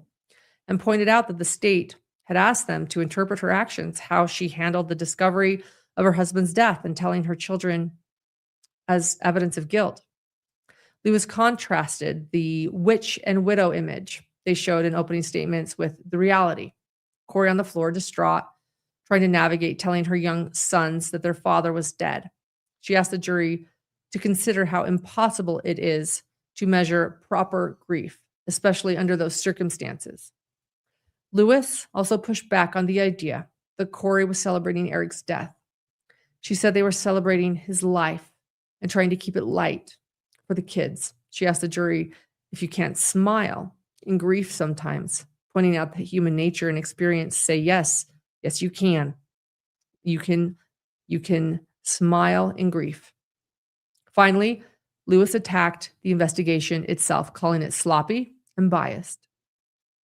She said the state had been hunting for evidence up until a few months ago, still trying to find proof to convict because they knew they didn't have enough solid evidence to meet their high burden. Lewis shifted the focus to the investigation itself, starting with private investigator Todd Gabler. She told the jury that this case was a textbook example of confirmation bias. Investigators worked backward from the conclusion they wanted instead of following the evidence. She said they never asked key questions, like where the gummies were, and didn't even search places where gummies were found a month later. She also pointed out that the scene wasn't properly secured. Kouri had given consent for one small area outside the bedroom to be searched, but the defense argued the whole house could have been examined that day, and it wasn't. They didn't even ask, Lewis said. She questioned the investigator's logic with Kouri, saying that Eric didn't use drugs. Lewis said, quote, if she had just killed him with illicit drugs, why, in the name of God, didn't she just say yes? If she had, we probably wouldn't be sitting here today, end quote. She reminded the jury that investigators had returned to the house at least 10 times and were still searching for evidence as late as February of this year, which she believes shows how desperate the state was to build a case. Lewis dug into Gabler's role further. She said he went in and out of the house numerous times, didn't wear gloves, and was calling the police about what he found. Gabler claimed to be fair and unbiased, but Lewis said he only considered two possibilities, suicide or homicide. He ignored anything that didn't fit those theories, like accidents. She pointed out he tracked Kouri's car, Carmen Lauber's car, and other vehicles, but he never followed up on Eric's trip to Mexico shortly before his death or investigated what happened there. Instead, everything he found, he handed off to law enforcement and told them to talk to Carmen. Lewis framed it as the Richins family leading the investigation from day one, not neutral authorities. She called out the sidestepping of constitutional safeguards. Lewis mentioned lead investigator Detective Jeff O'Driscoll, who in the early days didn't follow other leads or attempt to corroborate information. She brought up the walk the dog letter, saying parts of it were true, but it never went to anyone. It was just thoughts on paper. Lewis also hammered the point that there was no fentanyl found anywhere. There were supposedly 9 to 120 pills somewhere, but investigators couldn't find or test them. She accused the state of feeding Carmen a story designed to confirm their theory while ignoring anything that didn't fit.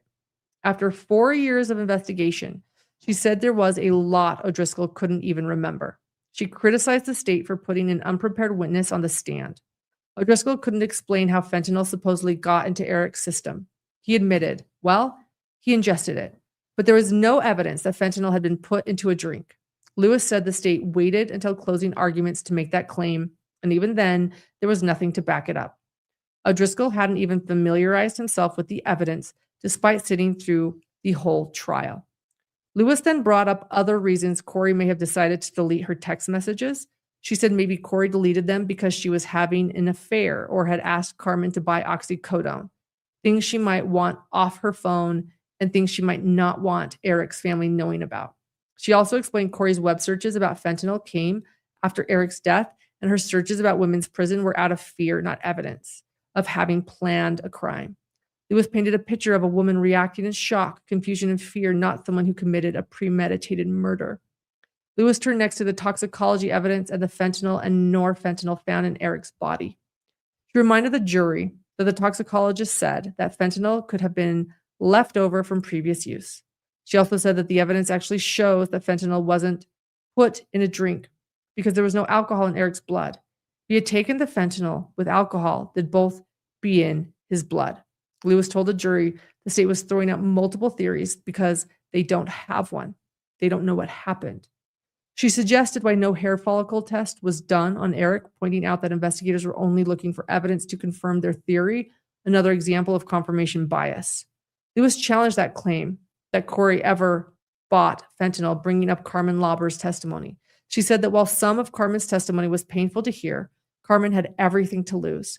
Her freedom was on the line, and she was essentially working for her get out of jail free card. And they showed a get out of jail free card on the screen from Monopoly.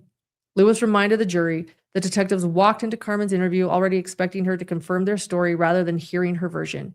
Carmen said she was scared of fentanyl, and Lewis pointed out that the state's whole case rested on her testimony. Lewis also highlighted inconsistencies and lies in Carmen's testimony. For example, Carmen told Lewis she wasn't on anti-anxiety medication, but told Bloodworth she was. She said Nancy Peterson drove to pick up drugs, then later claimed she drove herself. We also never got to hear from Nancy, and Lewis asked the jury to consider why. She also noted that Carmen admitted lying to a judge to get permission to go to Las Vegas. She reminded jurors that while they could feel sympathy for Carmen, they couldn't take her word as proof beyond a reasonable doubt. Lewis contrasted Carmen with Rob Crozier. Crozier had changed his story away from what the prosecution wanted and even told the truth, even risking his immunity. Lewis said his testimony was more credible than Carmen's because he had nothing to gain. She challenged the state's claim that the fentanyl was traced, saying the pills were unaccounted for. She emphasized that Eric wasn't a habitual drug user like Carmen or Crozier, but he did have pain from Lyme disease, knee issues, and back problems, and likely asked Kouri for pain pills. Lewis also mentioned that Eric had been in Mexico not long before his death, and the night he died, he was texting friends like Pedro and Scott and calling another friend, all of whom the state didn't call to testify. Lewis acknowledged that their opening statement had included things that didn't come into trial, but she said strategy often changes throughout the trial, and the state is obligated to present evidence, not them.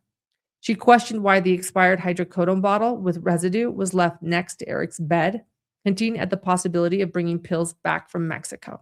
Let's take a listen to this portion. Okay, so what else do we find on that first day that Eric died? What else do they find? The hydrocodone bottle. Whatever happened to that bottle? Why wasn't it tested? What was kept in that bottle?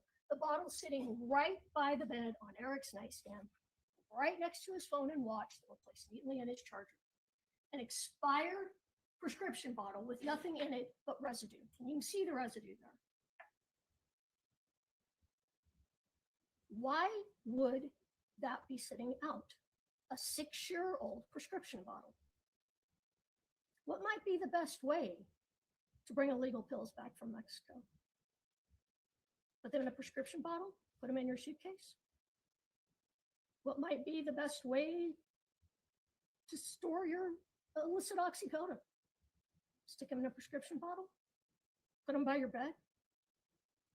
And now that bottle's gone and nobody knows where it is and nobody tested it. And you saw that white powder, and you can look back when you go back, but you saw that white powdery residue on the nightstand next to Eric. Nobody tested that either. So what's another explanation? What could have happened? Eric was about to take his last pain pill out of that bottle that he kept by the side of his bed. He's on the phone with people in Mexico. He's checking how long it takes to drive from Scottsdale to Nogales. Maybe he knew he was getting fentanyl in Mexico. Maybe he thought it was something else, and he accidentally got fentanyl. Maybe had they tested that bottle, we would know. They didn't. You know what else we know, though? We know he had a prescription for naltrexone, and it appears he wasn't taking it. A drug used to help people control craving for drugs and alcohol. It's not a drug used to treat Lyme disease. There's a reasonable alternative. Reasonable doubt. All right, I'm going to move to motive. The state absolutely did not prove that Kouri's relationship with Josh Grossman was a motive to kill her husband. Josh and Kouri had been seeing each other on and off for about 2 years. you heard from Josh. He testified that their future together was a fantasy. That at no time did Kouri ever lead him to believe that she was going to leave Eric for him. It was clear that Josh loved Kouri more than she loved him. You could see it in his face. You could see it in his demeanor.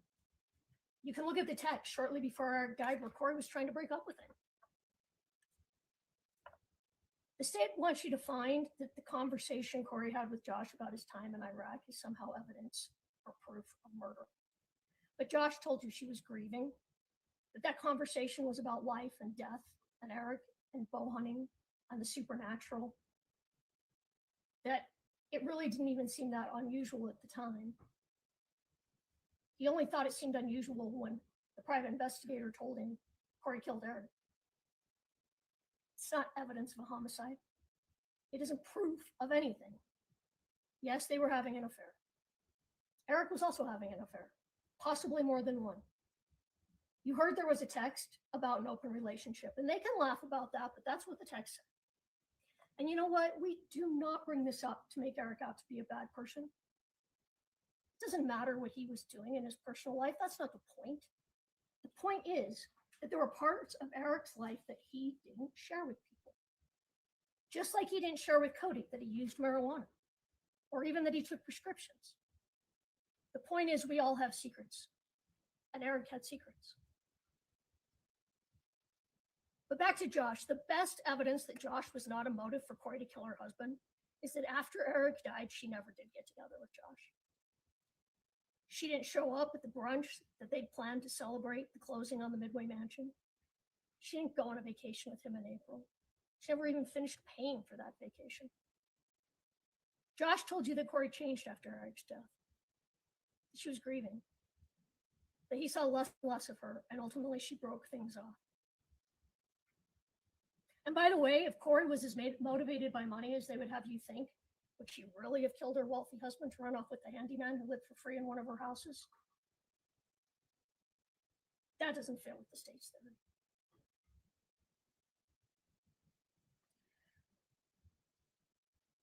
The state says, look at texts, replace the words in them with different words.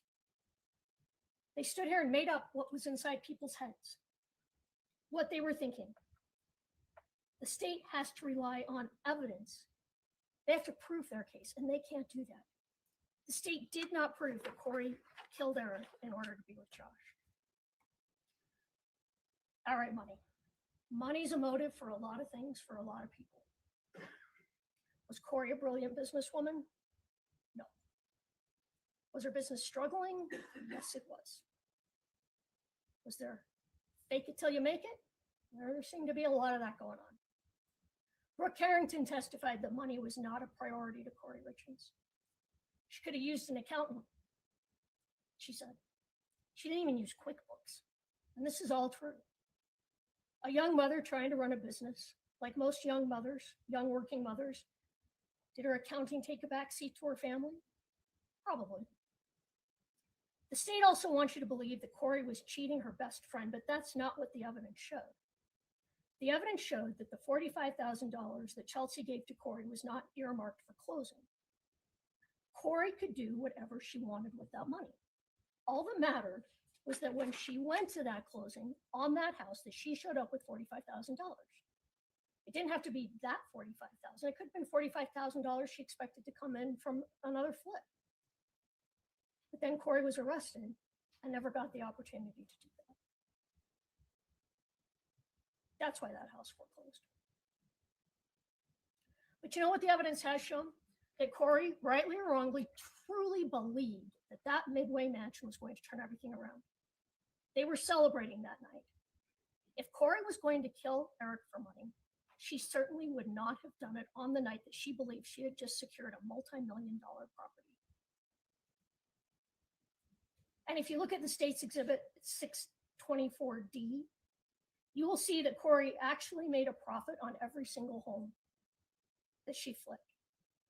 She had reason to believe that she was going to make a profit on this one too. All the foreclosures, those were all after her arrest. And something else They say it would have cost way more money than she had to rehab the mansion to live in it with Josh, which again, Josh said was fantasy. That wasn't going to happen. But if you don't believe him, look at text. Look at State's Exhibit 2-17D on page 33. This is where she and Eric are going back and forth on how much it would cost to rehab the mansion. And he says, we can't afford that. We don't even have time for that. Does she tell him? And you can look at it. I don't have it word for word. She tells them, no, we're not doing that. I just need money. I just need to give the numbers to the investors. She didn't intend to rehab that. She intended to flip it after a little cleanup. All right, I want to talk about the gifts that the state talked about in their opening and throughout trial. Oh, the gifts. She says gifts. We'll go with gifts. Defense says gifts. So Lewis addressed the gifts and the Midway mansion. Excuse me. Lewis addressed the gifts and the Midway mansion photo. She said the state made too big a deal about the gifts, noting they were accessed on March 4th and tied to a celebration. A photo of the Midway mansion was sent by Eric the night before, and it's likely the gifts were sent then too. She argued that this timeline didn't make sense for a motive of life insurance. Kouri spent the life insurance money quickly and was in debt. Lewis said if money were the motive, Eric was worth far more alive than dead. And she reminded the jury that Eric could have taken the pills himself and that the state couldn't prove how he ingested the fentanyl. Lewis told the jury not to do the state's job for them and to insist on facts if they were going to charge someone with a serious crime. She said the state hadn't proven that Kouri purchased or gave Eric fentanyl. And if the fentanyl was accidentally obtained and Eric died, that's not aggravated murder. She brought up the Valentine's Day egg sandwich incident, pointing out Eric's allergic reaction and nap, saying that didn't equate to attempted murder beyond a reasonable doubt. Oh, the door knocked. It looks like we just got room service, but we'll save that for a little bit. We're starving because the only food during the closing statements is at a gas station, which you don't have time to go to really at lunch. So we grabbed things before and we had some trail mix in the car. Anyway, it's arrived. It's very exciting. Sorry, forgive me. Lewis also covered the forgery charge, saying there was no evidence Kouri committed forgery. She said that the state had tried to paint Kouri as a type of person who would kill her husband, but there was no proof. So let's, he already left. He was like, I'm out of here. They're talking about someone killing a husband and there he goes. Okay. So, anyway, speaking of the state, she said that the state had tried to paint Kouri as the type of person who would kill her husband, but there was no proof. And I want to share how the defense ended. And I also want to point out this too. I will say this with the defense. I think they did a good job. We're going to listen to their ending. I find something interesting that when prosecution started with the memes, do you guys remember the opening statements? We've gone full circle. Opening statements happened, or the gifts, I should say. The gifts, the memes, the gifs, GIFs. I think the actual is GIF. Okay. The prosecution put those in their opening statement, the money gifts, showing money. After this I thought those were the most damning things in the opening statement. I will say at the end of this trial, understanding that they're ghost gifts, they don't know who they were sent to or now necessarily when. I do think those are less important now. I'll give the defense that. I feel like you never know the context of something. Was it about the Midway mansion or not? Yeah. It made it a little bit, excuse me, it made it a little bit more confusing to me. But anyway, let's listen to how the defense concluded. As I stand here right now, Kouri Richins is still cloaked in a presumption of innocence. I don't ever want to walk back to that table. As a defense attorney, that is one of the longest walks a lawyer can make. This entire case is going to flash before my eyes. And all I will be able to think about once I sit down is, what did I miss? What did we miss? What didn't we tell you that you wanted to hear? Did I focus on what you wanted to know? Did we do enough? You're about to go through those doors and into the jury room and start deliberations. Everyone in this courtroom, everyone watching around the world, we all wish we could follow you and listen in. But that room, that jury room is yours. It's sacrosanct. In that room, you get to decide. And when you get in that room and you look at the evidence, if you think that Kouri Richins might have killed her husband, that she likely killed her husband, that she probably killed her husband, you must find her not guilty. Because maybe, probably, likely, very likely, none of these reach that extraordinary burden of proof beyond a reasonable doubt. I'm going to ask you to do a couple of things when you go into that room. First, you might be tempted to go around the room and take a vote for guilty or not guilty to see where you all stand. We ask that you refrain from this. Instead, we ask, talk to each other about where you see reasonable doubt. Also, if Kathy or Alex or myself did something to offend you during this trial, please hold that against us and not against Kouri. Now, the state's going to get up and talk to you again because they get the last word. And the reason they have that last word is because of that heavy burden. But when you filled out that jury questionnaire, we asked you if you would be comfortable making your voice heard in that jury room. Would you stand by your convictions, by what you believe? And each and every one of you said yes. So here's my final ask of you. When you're deliberating and something comes up that we didn't respond to, will you be courageous? Courageous enough to raise your hand and talk about what our response would be. Raise your hand for Kouri, because you are the last line between an innocent woman and the state. Be courageous. Courage is what this moment demands. The courage to stand between a member of your community and the state and demand that they comply with the Constitution, that they comply with their burden. Do not let them fool you. Do not fall for red herrings. Kouri Richins did not kill Eric Richins. The state did not prove this case beyond a reasonable doubt, and you have the courage to tell them this and find Kouri Richins not guilty.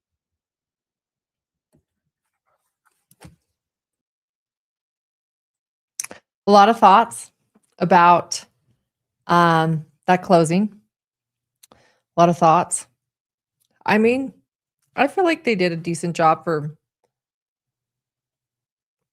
what they had, pointing out some holes. But nonetheless, after Lewis finished the defense's closing, court took a break before Bloodworth gave the state's rebuttal. And we have, before we do that, one last ad break from one of our wonderful trial sponsors. Take a listen. There have definitely been times in my life where I could have really used therapy, but trying to actually find someone who takes your insurance and is the right fit, that alone can feel overwhelming. That's why Rula stands out to me. Rula is a healthcare provider group that makes it easier to connect with licensed therapists who actually accept your insurance. They partner with over 100 insurance plans, and the average copay is about $15 per session, which makes real mental health so much more accessible. And it's not just about affordability.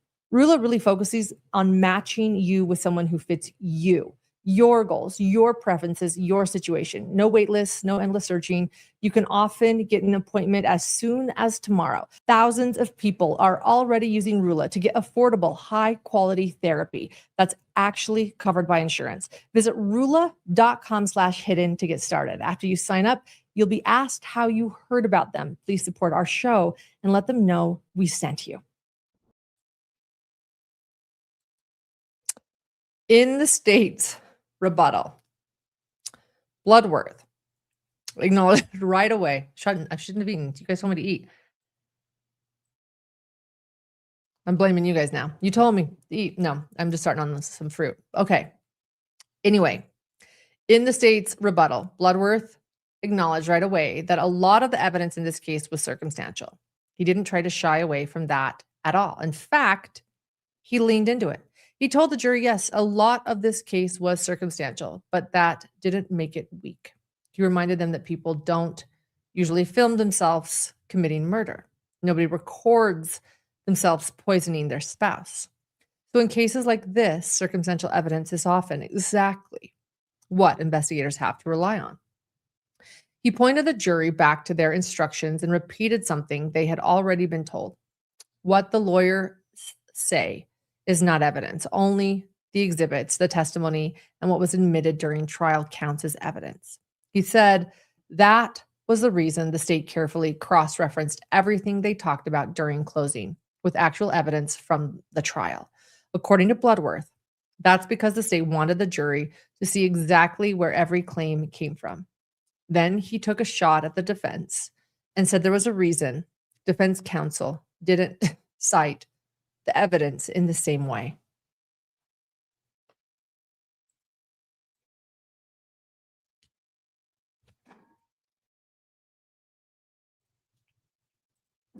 Bloodworth then pulled up the widow or witch image the defense had used earlier in their argument. He dismissed it completely and told the jury parlor tricks are not legal standards. In other words, he was saying that visuals and clever courtroom theatrics don't change what the evidence actually shows. From there, he moved back to Carmen Lauber. Bloodworth reminded the jury that Kouri Richins chose Carmen, not the state. That was a pretty good comeback.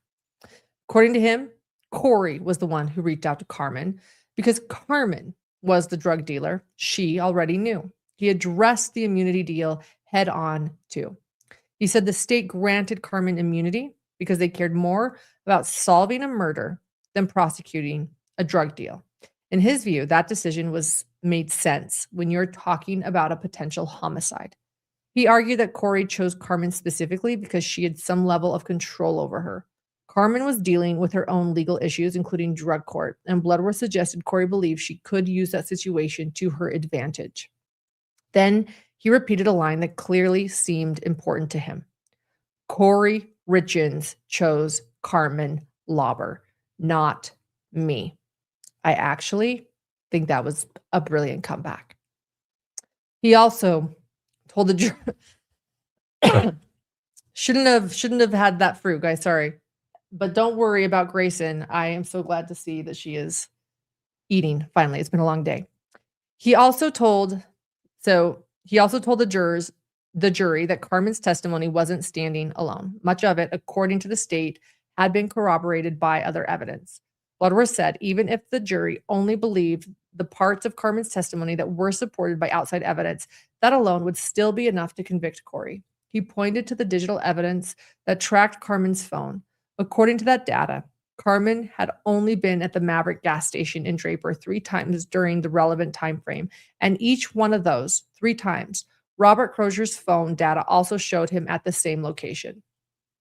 Bloodworth emphasized that connection, saying that digital records backed up Carmen's story about meeting Crozier there. The state also argued that the fentanyl found in Eric's system wasn't pharmaceutical. It was illicit. That's important. It was illicit. Bloodworth pointed out that this contradicted Crozier's suggestion that the pills might have been prescription medication. According to the forensic evidence, that wasn't the case. Bloodworth told the jury that the testimony from both Carmen Lauber and Robert Crozier mattered in this case. He showed the jury a photo of the Maverick gas station where the two of them had met up during those alleged pill transactions. Then he displayed a text exchange between Carmen and Kouri that had been introduced earlier in the trial. In that message, Carmen wrote to Kouri, quote, "Please tell me these pills weren't for him." Quote. Kouri responded and denied it, saying no. But Bloodworth pointed out what happened next. Just a few days later, Kouri reached out asking Carmen for more pills. He told the jury that was curious. Why ask for more pills so soon after Carmen had expressed concern about Eric? Bloodworth suggested one possible explanation. Maybe Kouri asked for more pills so Carmen wouldn't suspect the original ones had been used on Eric. His theory was essentially that Kouri might have thought, if I ask for more, Carmen won't think the first batch was meant for him. Bloodworth said this behavior showed what he called a consciousness of guilt. And then he shifted the focus to the night Eric died and how Kouri behaved afterward. Bloodworth argued that Kouri couldn't face her father-in-law that night because she couldn't face the father of the man she had just killed. To illustrate this, he played video clips for the jury. The clips showed Kouri's reaction to Eric's death compared with Kouri Richins' reaction when she heard the news. Bloodworth highlighted the difference between the two. He described how in the footage, Kouri walked away while Katie took the boys upstairs. According to Bloodworth, moments like that reveal how people respond in real-life tragedies. He told the jury that in moments of profound sorrow, families usually comfort each other. Parents comfort their children, and sometimes children comfort their parents. But Bloodworth argued that wasn't what happened here. Instead, he said Kouri hit her face. His interpretation was that she did that because she didn't know how to react. According to him, she wasn't grieving, and she didn't want other people to notice that. He went even further and told the jury she wasn't crying because she felt no grief, because in his words, she had just murdered Eric. Bloodworth did acknowledge there was one moment where Kouri appeared surprised. He said that moment happened when Deputy Nguyen announced that Eric's body was going to be sent for an autopsy. And according to Bloodworth, that was the point where Kouri's reaction changed. And I'll point out, according to Dr. John, in his assessment, he too pointed out this moment. Bloodworth continued by arguing that Kouri didn't tell anyone that night that Eric used fentanyl because she believed she was going to get away with it. According to him, that's why the topic never came up initially. But when she had heard that Eric's body was going to be sent for an autopsy, that's when things changed. He also addressed the defense bringing up the empty hydrocodone bottle from 2016. Bloodworth said that bottle was immaterial to this case, and the reason, he explained, was because Eric didn't have hydrocodone in his system at all. His toxicology report didn't show any trace of it.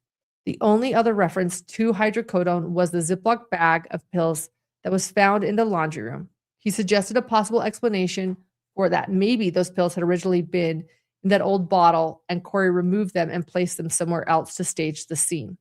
According to the state, that would help create confusion about what Eric may have taken.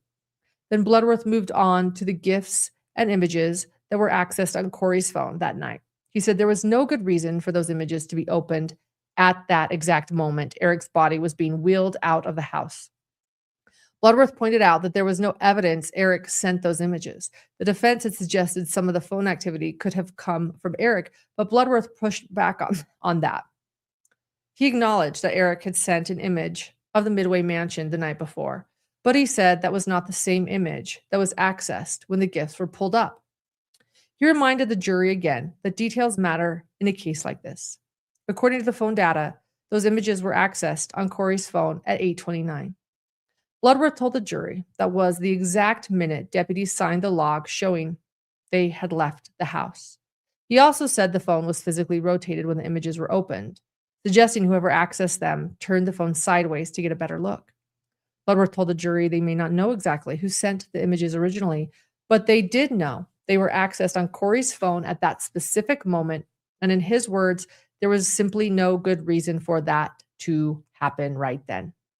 He floated a couple possibilities. Maybe she was celebrating the Midway property, or maybe she was celebrating Eric's death. Either way, he said the timing didn't make sense for an innocent explanation. Bloodworth then shifted to the way Kouri talked about Eric's death afterward. He argued that she consistently minimized how Eric died because she needed to cover up her involvement. According to Bloodworth, the worst example of that happened when Kouri spoke to Eric's father, after she had already spoken with the medical examiner. Bloodworth said Kouri told Eric's father that Eric died partially from COVID and from a lung fungus, the same illness Eric's mother had died from. And Bloodworth told the jury that wasn't true, and he said Kouri knew it wasn't true when she said it. In his view, that statement wasn't just misleading, it was cruel. He said it was another attempt to hide the real cause of death. He also brought up Kouri's interview with Dr. Christensen. Bloodworth said during that conversation, Kouri pretended she didn't know what quetiapine even was, even though, again, she had prescribed it herself. He said she also claimed she didn't know what acetaminophen was, and that she acted like she didn't understand the meaning of the word illicit. Bloodworth pointed out that Kouri had a master's degree to him that made those claims of confusion even harder to believe. His argument was that she wasn't actually confused. Instead, she was just pretending not to understand certain things while she talked to Dr. Christensen because she was trying to gather information.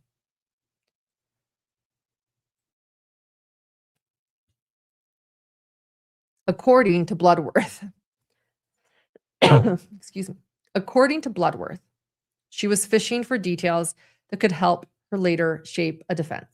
Bloodworth said, after Kouri learned that fentanyl had been found in Eric's system, she started telling different people that it was only a trace amount, a trace.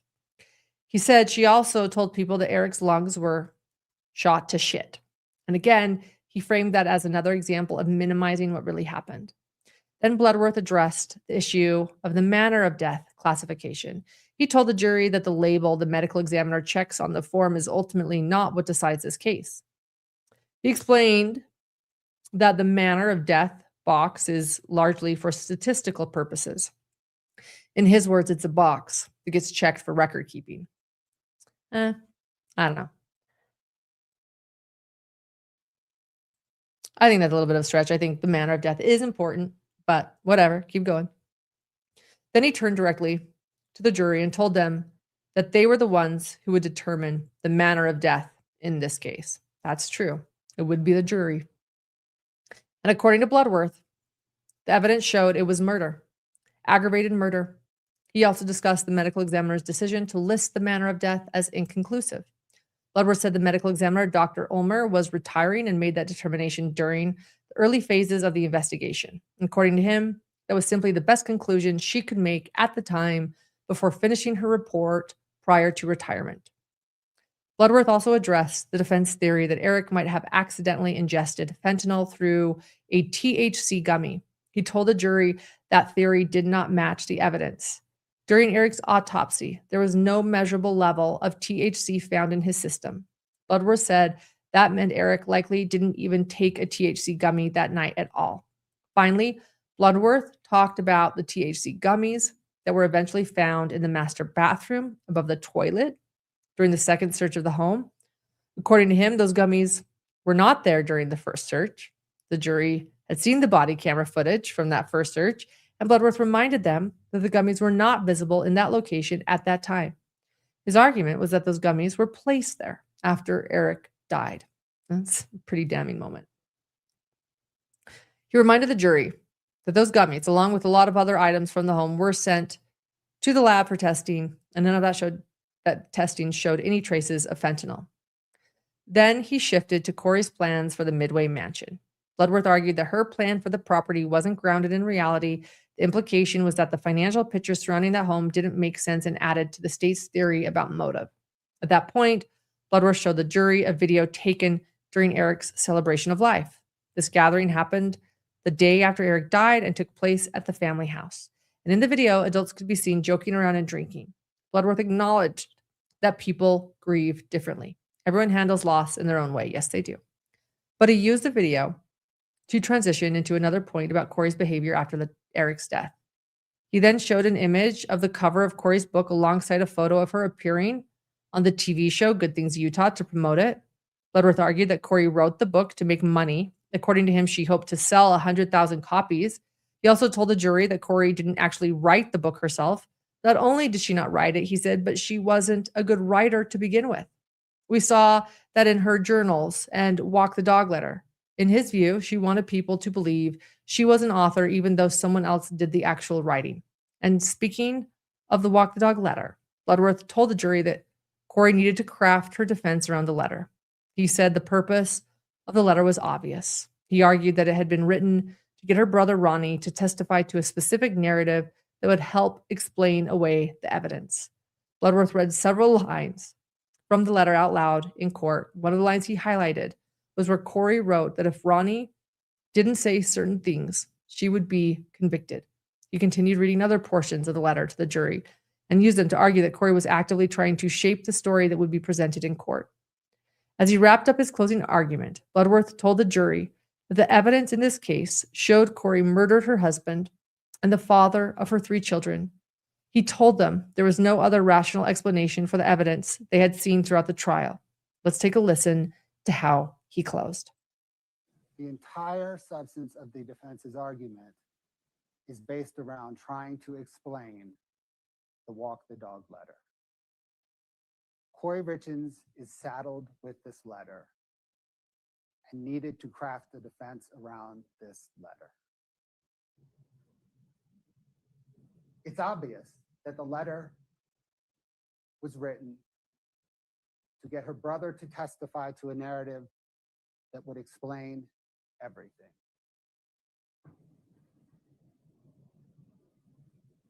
Let's unpack the letter in about 15 or so sentences, not with what Kouri Richins wrote, but with what the evidence shows. It's a translation from what Kouri Richins wrote to what the evidence shows. First part, here's what I'm thinking, but you have to talk to Ronnie. He would potentially have to testify to this, but it's super short.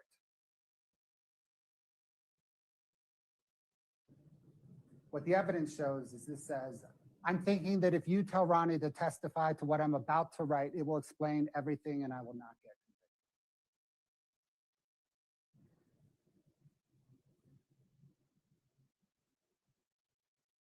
convicted. Ronnie will need to tell this to my lawyer because I just made it up and it will have to come from him. Never mind that I was arrested 4 months ago.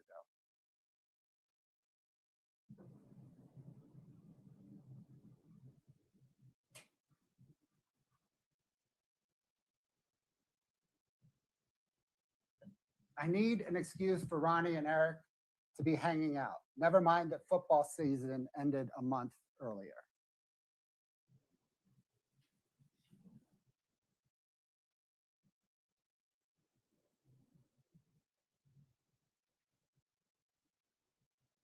I need to explain the fentanyl, and fentanyl must be everywhere in Mexico.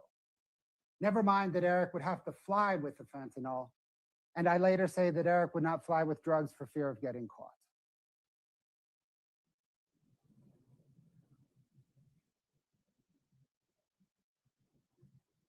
Never mind that I know this story despite Ronnie never telling me.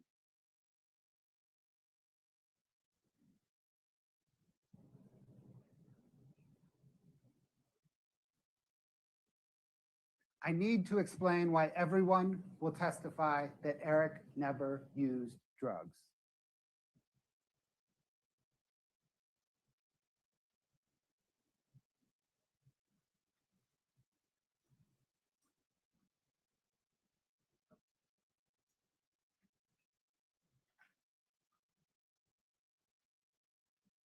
This kind of happened once with THC gummies on a trip to Hawaii.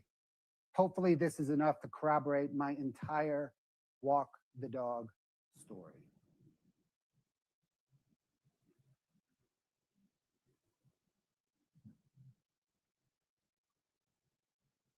I need to distance myself from fentanyl.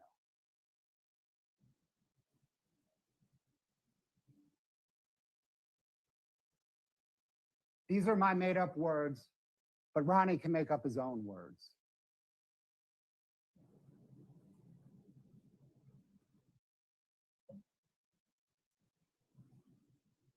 If Ronnie does not say these things, I'm convicted.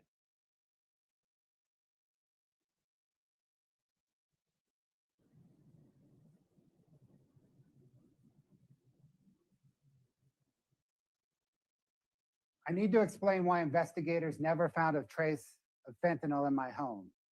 Never mind that it doesn't make sense that Eric hid the fentanyl after asking me to buy it.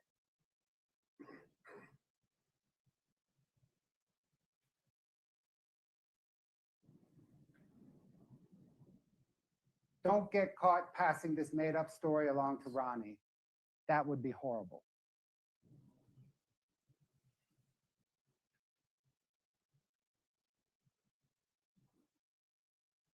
Tell Ronnie to keep the story short so that he does not mess it up. Since his conversation with Eric never happened, tell him that it was only 2 minutes long.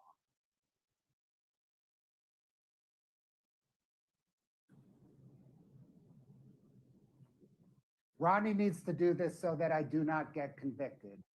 I can then extract revenge on Eric's sisters.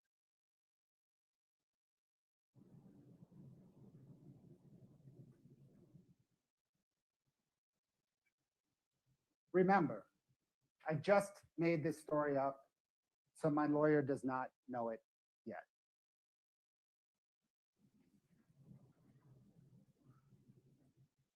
All the evidence in this case proves that Kouri Richins murdered her husband and the father of her 3 children, Eric Richins. There is no other rational explanation for the evidence. And despite all the evidence, Kouri Richins clings to the facade that has enabled her to get away with so much for so long. And despite all the evidence, Kouri Richins doubles down and blames Eric. She is intensely ambitious. See through her facade, check her ambition. Do not let her get away with murder.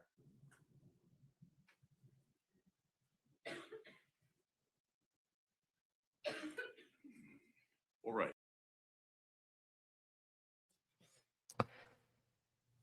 So that marked the end of the closing arguments.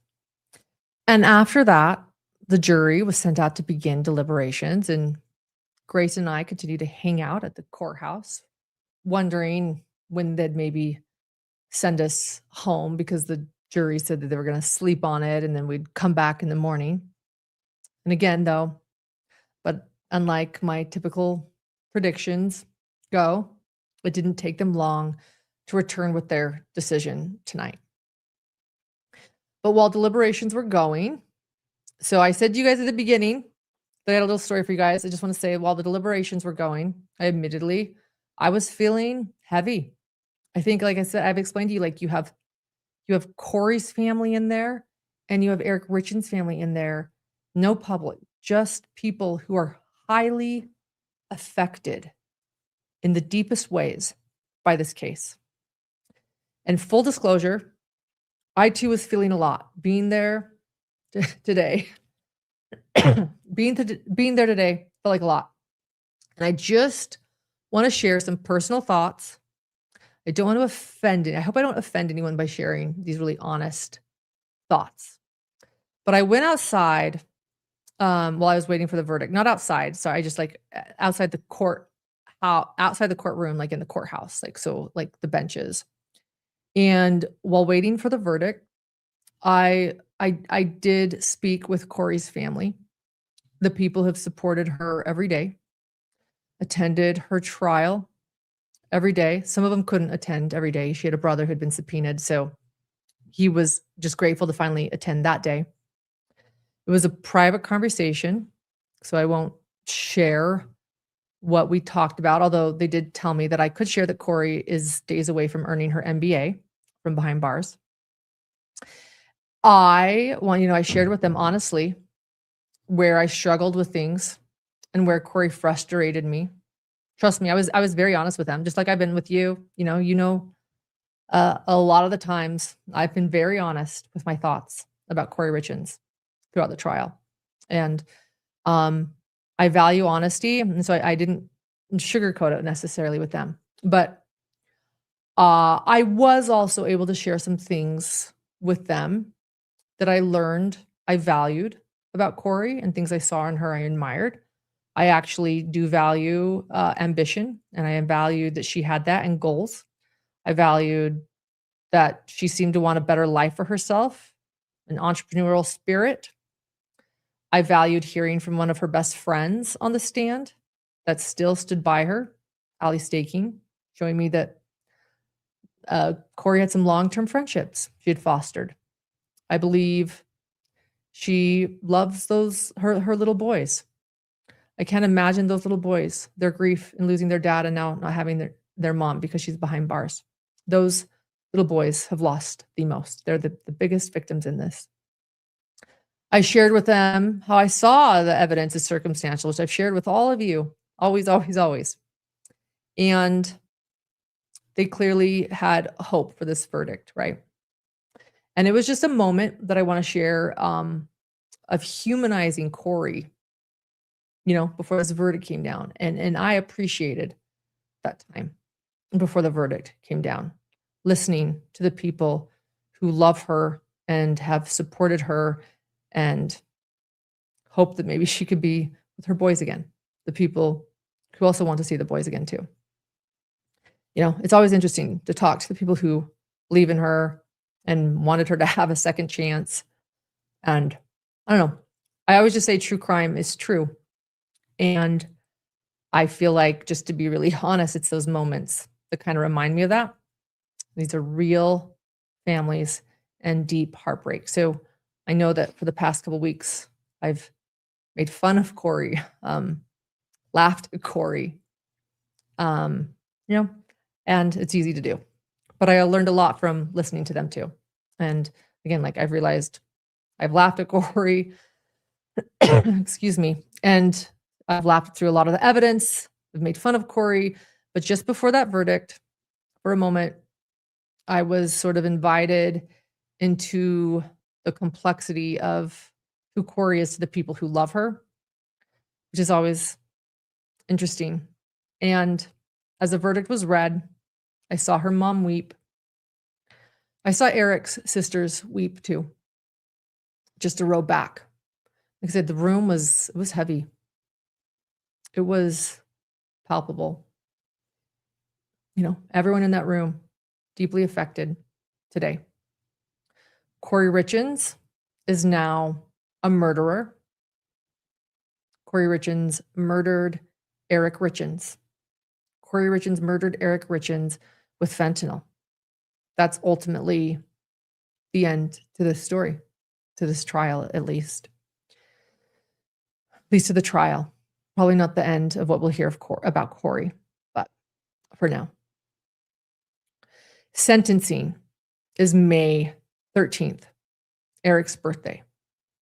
What would have been his 44th birthday. But he is not here because, as the jury has told us, he is not here because Kouri Richins murdered him. So after going over everything here today, I'm really curious what all of you think. This was quite the trial. This did not lead everywhere I thought it would.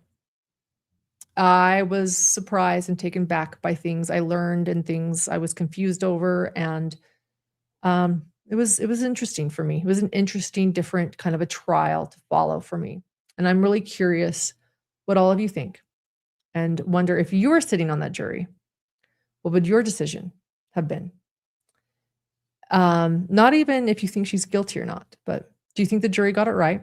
I think most of you do. I'm pretty sure most of you do. What do you think, though, was the state's strongest piece of evidence? For me, there was a lot. But I don't know, them sort of setting the stage, Bloodworth setting the stage for that 911 call and playing that did something for me personally. But I'm curious what you guys think the strongest piece of evidence is. The thing that really tied the case together. I'm curious what all of you think. And if you think that the jury got it wrong, if there's a few of you out there that do, why?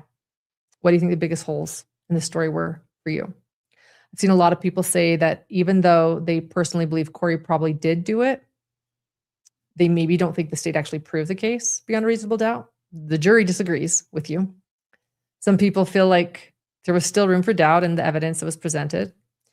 Obviously, again, the jurors did not see it that way. And by the way, the jury ended up being only 2 women because of all the alternate jurors were women. So there was 2 women and